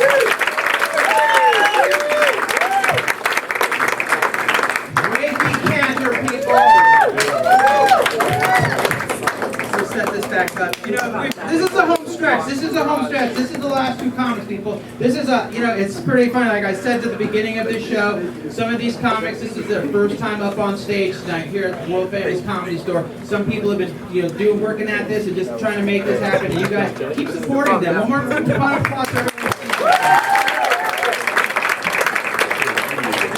Yeah, this next comedian, she's been working this scene a while. She stopped and she's trying to get it back going again. She's an actress, she's been in movies, she's been in TV, she's done tons of infomercials, and she drove up all the way from San Diego for you people. Let's make it loud for Laura Hills. Alright, right on, let's give it up for Mark. Excellent job. Woo, you're out of here. And I noticed how right before I go up, they leave. What's up with that? When you're young, you're still a kid. They're waiting for the money in the back. No, I was doing this in the 90s, and I wasn't young then. Why am I doing this now? Because I just turned 55. Okay, let's give it up for 55. Okay, I didn't know that it was the third most awkward stage in life. Okay, there's baby, toddler, 12, puberty, there's 55. Because I've just spent a lot of money trying to not look 55. Oh yeah. Oh no, I've done it all. Yeah. I've done Botox, I've done plastic surgery, I've done laser hair removal. It is my friend. Okay. What I've learned is the awkward stage is, okay, I've done all this stuff, yet I find it very comforting that the next time I go to Coco's, I can get that same exact piece of salmon for $8.99 instead of $12.50. It's a powerful feeling, I tell you. It is, and I'm okay with that. Because I love Botox. I've had Botox done because my husband does not know when I'm angry. There's no difference. Happy, angry, same thing. And not like he cares. And now I have to tell you, laser hair removal has saved my life. Okay? Hey, I can wear sandals now. I don't have a beard and mustache anymore. Right? And you know what? You remember that happy trail down here? Remember that? Okay. I like being a cougar, but you could pet me. It's nice if that's gone. Okay, I have done some infomercials. I'm an actor, yes, down in San Diego. Thus the infomercials. Oh, wow. So what was I thinking? That this was a really good idea as I was watching the Lifestyle Lift infomercial one night. Wow, that's where I'm going to go get my facelift. What was I thinking? 3 tries. I still look like I lost a knife fight. I do. Okay, see, that is what I get for going to Walmart instead of Nordstrom's for my facelift. Everybody knows that. Okay, so in order to stay all cougary and stuff, I decided to use that 24-hour fitness membership. That one that I've been paying for 10 years and never used. Come on, doesn't anybody else have one of those? Yeah. Oh my God, that's how they make their money, dude. So I decided I needed motivation because I do not do that well myself. I need classes. So I'm looking, I'm going, okay, I'll take some classes. I remember aerobics, jazzercise, sweating with the oldies, all that stuff. I thought I could do this. Okay, so I'm looking at this guy, I'm going, what? They got one called boot camp? They got one called body combat? They got one called insanity. I don't think so. So I'm looking at one and going, okay, here looks like a fun one. It's called Zumba. Has anybody taken Zumba? Oh, come on. None of you girls have taken Zumba. It's very popular. I'm thinking I can do this. It's a little Latin moves with some aerobics. Okay, I can do this. So here I go. I go to a Zumba class. And here comes the instructor. Okay. Anybody here new to Zumba? Anybody new to Zumba? You new to Zumba? You never Zumba before? No, you never have. Okay. We're going to have a really good time. We're going to get a really good workout and we're going to do some shaky. Okay? Are you ready? Let's go. Let's go. Let's go. Let's go. Let's go. Let's go. And I'm thinking, hey, I can do this, man. I was a dancer, you know? Hey, then she starts going. Oh, okay, I was a dancer. I could do those moves, but I think at 55 maybe I should not. No. I mean, we start throwing dollar bills at this lady. Then I'm looking again. Maybe more my speed. I see one is called Silver Sneakers. Alrighty. So here I'm going to class. And here comes Mabel.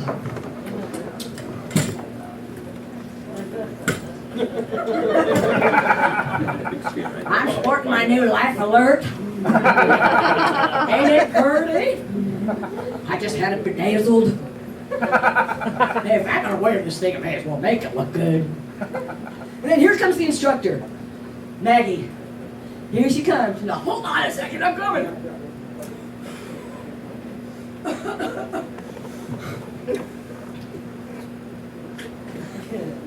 I have a feeling that is not water. I have a feeling that's scotchy. So here I'm just trying to find my happy medium. Somewhere between the Hoochie Mama pole dance and death. I thought of this one for us middle-aged women. Okay, I think we should have a hot flash dance class. Hey, for those of us that actually want that cold bucket of water dumped on our head. Don't you remember that movie? She's a maniac. Anyway, you know what, guys? That's my time. Thank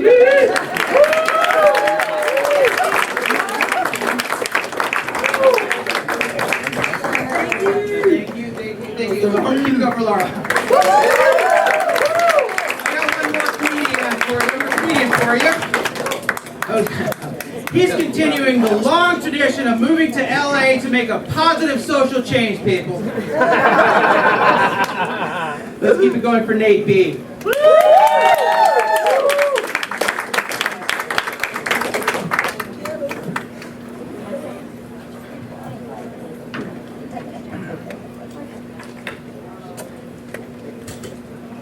How's everybody doing? Very good. Give it up if you hate traffic in Los Angeles. Give it up if you're frustrated by dating in Los Angeles. Give it up if you moved here from a shitty small town to try and make positive social change or maybe get into the business. Give it up if you remember that time that you got tear gassed by riot cops. Yeah, that happened to me one time, so I'm going to talk about that. I was the left-wing crusader in college. I was going to make positive social change, and I was going to fight the good fight for equality. So I found some steel workers, and we drove 1,300 miles in a rented minivan to do an anti-globalization protest in Miami, Florida. They drove because they were afraid to get on an airplane. Think about that the next time that you're sitting on the runway. The men who built the plane are nervous about getting on there. Just think about that. So we had our week. We met a bunch of people. We hung out with the hippies and the retirees and the English majors. And then we got tear gassed by police dressed like stormtroopers. And I thought, you know what? It's all for the good cause. We're going to get back to the hotel and we're going to see we made national news and we influenced the debate about trade and about globalization. And there was nothing. Does anybody remember November 20th, 2009, the big anti-globalization protest with tear gas in Miami, Florida? No, nobody does. Okay, I feel like I'm losing you. Does anybody remember when Michael Jackson dangled his baby out the window? Yes. Yeah, it happened on the same day.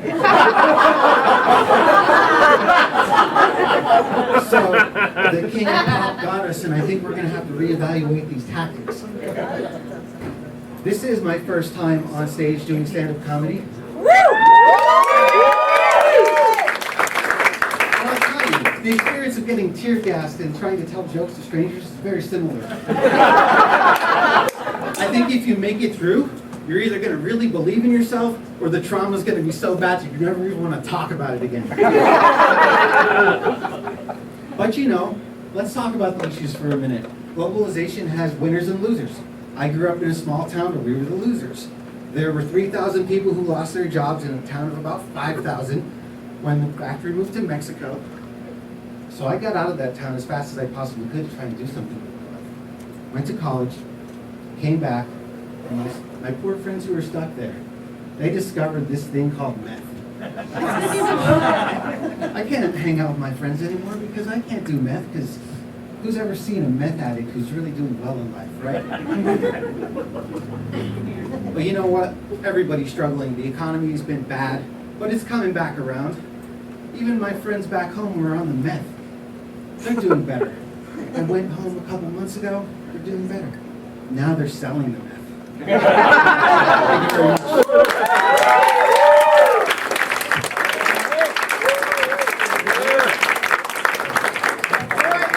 you very much. And that was the Sandy Shore Comedy Graduation Show.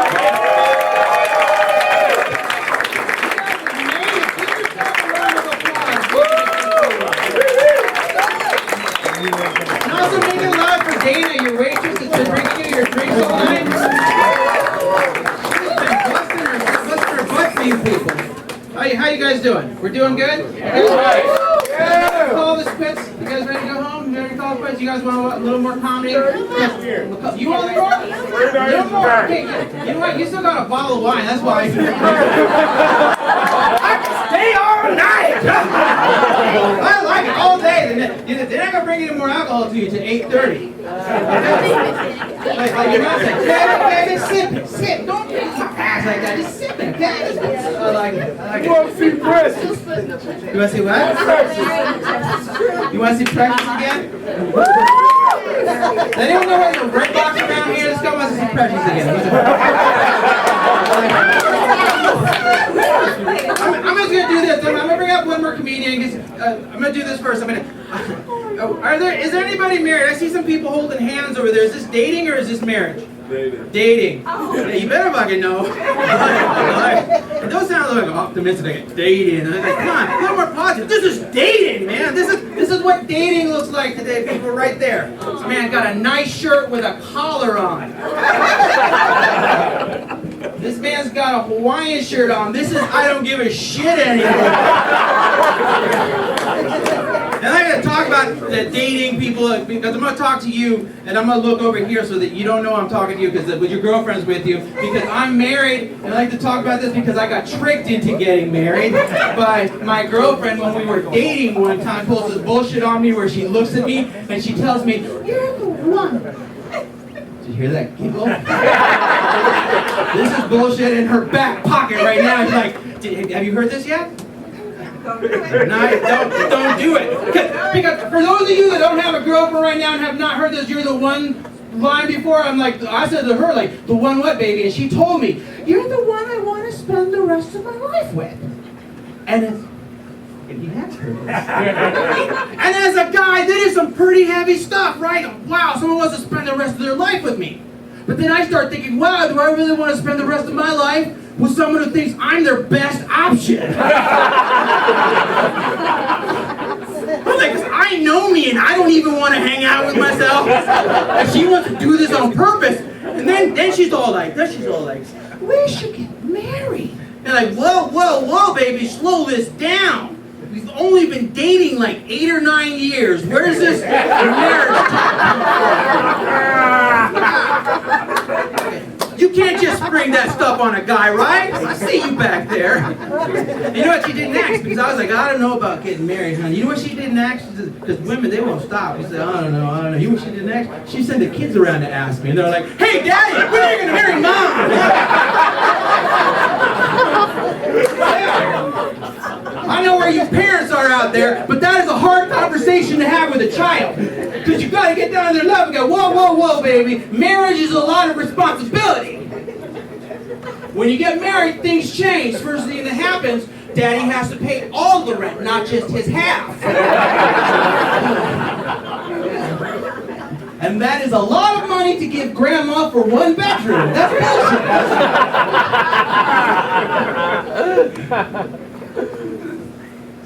I like that too. Good kids. I found out recently that I'm not as romantic as I used to be. Someone else heard this bullshit too. And I found out because if you got a girlfriend, they will tell you when you're not romantic anymore. The wife, she could tell you you're not romantic anymore. And like, if you're just dating, this is dating. When she says that to you, you look at her eyes, her pretty face, and you say, I'm sorry, baby, I will try harder. Because if you were like me and you're dumb as shit, and you say, what do you mean? She'll fucking tell you. 2 fucking hours telling you why you're not romantic anymore. Like mine was telling me, remember when we used to go out, we go to the park and just walk and talk for hours, just hang out all day doing nothing? I'm like, baby, that wasn't me being romantic, that was me being broke. Because you know who walks and talks in the park all day? Doing nothing? Homeless people. So I found out too, like when we have the relations, she's a cuddler. Are there any cuddlers here, ladies? Small section over there. I am more of a roll over and get some sleeper. Is there any of those here? Raise their high five. Let's be proud of that. But I found out, I like having relations with my wife. So if I'm going to keep this going, I'm going to cuddle her and I'm going to make her happy and she's going to love it. So last time we did, I kind of snuggled up with her. And you ladies, you do love it. I'm like laying there with her and I've got my head on her chest and she's just breathing in and she's rubbing my head like I'm a cat and she's an evil villain. Tomorrow we take over the world, And I'm just laying there and this whole, oh shit, hey, turn off your cell phones, okay, people? And I'm just laying there and just listening to breathe. It's not that I don't like cuddling, ladies. It's not that I don't like cuddling. It's just that I told her, listen, honey, 2 minutes ago you were like, get off me, don't touch me, leave me alone. You're like, stay here, don't move, hold me. You're confusing the shit out of me. So I'm laying there with my wife, and I'm just laying there, and she's snuggling. And then all of a sudden, her tummy does this thing. It's all like,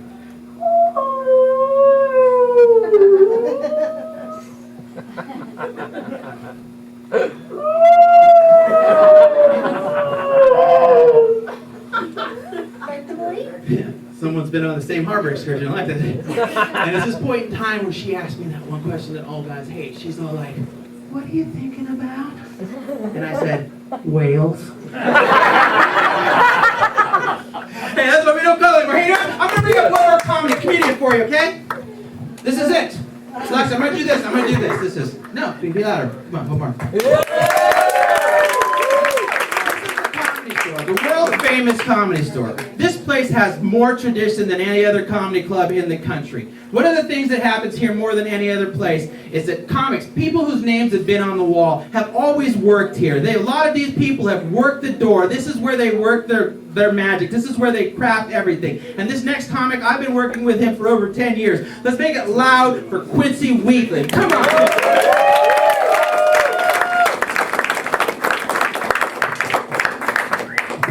Yeah, I love the look on everyone's face. It's like, what? The security guy does comedy too? Yeah. Racist. But seriously, guys, look, I work here, and I usually work on Sundays. I didn't work with this class that much, but I normally work with all the Sundays classes. Kind of upset that I missed this one, because they've been the funniest people. So give it up for them. It's a hard thing to do. They came out and did it well. Now I'm going to try to do it well. Yeah. I'm really disappointed in myself. Can I tell you guys that? Disappointed in myself. High school, I was a 3-sport athlete. 3 sports, varsity, 3 sports. 2 weeks ago, I hurt my back smoking weed. Friends saw me limping, like, was that an old football injury? I'm like, nope, OG Kush, true football. My underwear and internet poker. That's what happened. That's gotta start working out. It's getting bad. Like now, I'll start sweating just because I had an idea.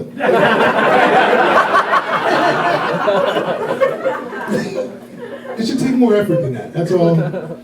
Sweating. Like even in winter, like my forehead will cry like a single woman at her younger sister's wedding. You know what I mean? Not happy tears. So gotta start working out. But I'm lazy. I don't want to work out.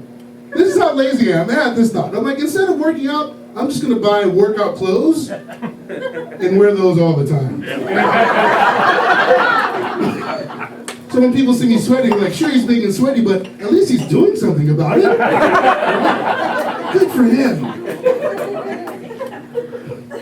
But this is LA. Like, people get excited when they think you go to the gym and work out. They want to talk to you. And so I'm gonna have to talk to all these people, and I don't really know what I'm talking about. I'm gonna sound almost like I know what I'm talking about, but not really. Like, they're gonna see me sweating, like, oh, you look like you just had a nice workout. Like, yep, just got back from the gym, I had to do 7 cardios, you know?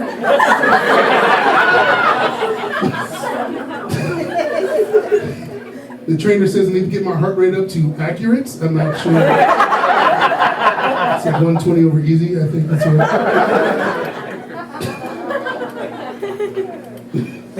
People are gonna be like, hey, do they have ellipticals at your gym? Like, I think my gym's non-denominational. Like, anyone welcome to work out there. My trainer's Jewish. I was raised Christian. We get along just fine.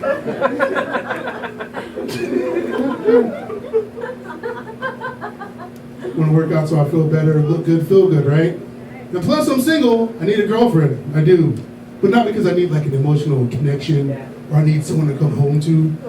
I just really need help putting lotion on my back. Because it's dry back there. It's dry. Yeah, and my roommate no longer believes me when I say no homo. You know what I mean? He's like, are you sure, Quince? This seems kind of gay. I'm like, dude, I can't hear you over the music. No ordinary love. You at least took the candles off, really.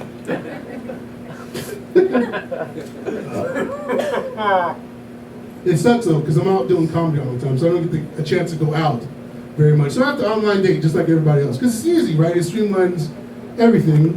And I tried to look for a site that would be appropriate for me, right? That would work for me. So that's why I naturally gravitated toward blackpeoplemeet.com. You guys know this website, blackpeoplemeet.com, where your baby's mom was just a click away?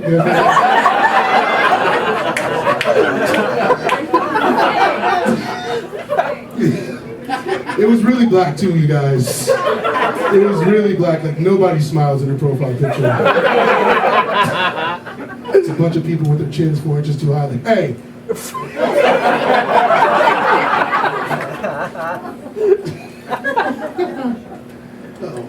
Let me tell you guys the funniest part, it's not the worst part, it's the funniest thing. So if you're on Facebook, you know how you can like someone's profile status, right? If you're on Instagram, you can like someone's picture. If you have black people meet, I swear to God, this is the true thing. If you like something that somebody did, you give them props. I'm not joking, that's a button you can select. Like, I give this person props. I was reading this chick's article or her profile, and she's like, hey, just closed the biggest real estate deal in my career. Gonna take the weekend off and celebrate, yeah. And then some dude posted, he's like, yeah, my black women out there doing it. Props to you, Sheila. But here's the crazy part. His post got 17 for real does. And then like 18 showed up. It's like, too black.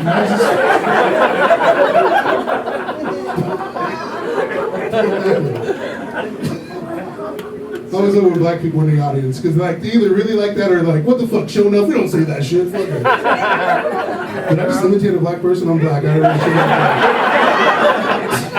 To just speak and not a good imitation. Not like, what the...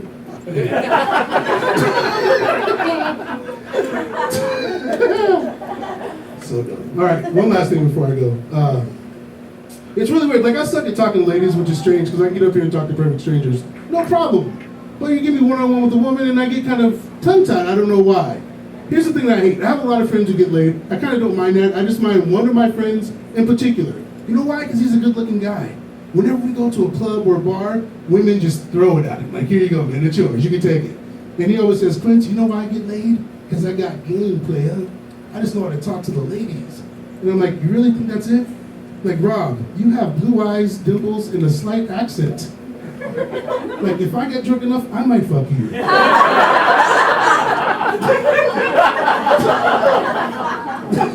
And he's always complaining about the women he doesn't get to hook up with. That pisses me off, because I'm like, why are you complaining to me? Like, the number of ladies you sleep with compared to me is like a really big number. Right, I'm just saying, I would never go up to a guy in a wheelchair and complain about how I hate it when my leg falls asleep. That's my time, thank you guys very much.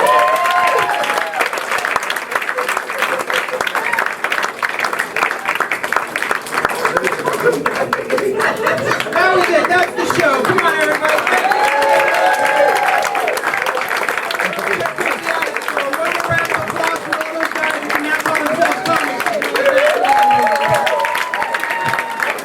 you everyone for coming out. That was a Sandi Short Comedy Graduation Showcase. I'm Marcus Dawes, and you guys have been a great crowd. Thanks for coming out, guys.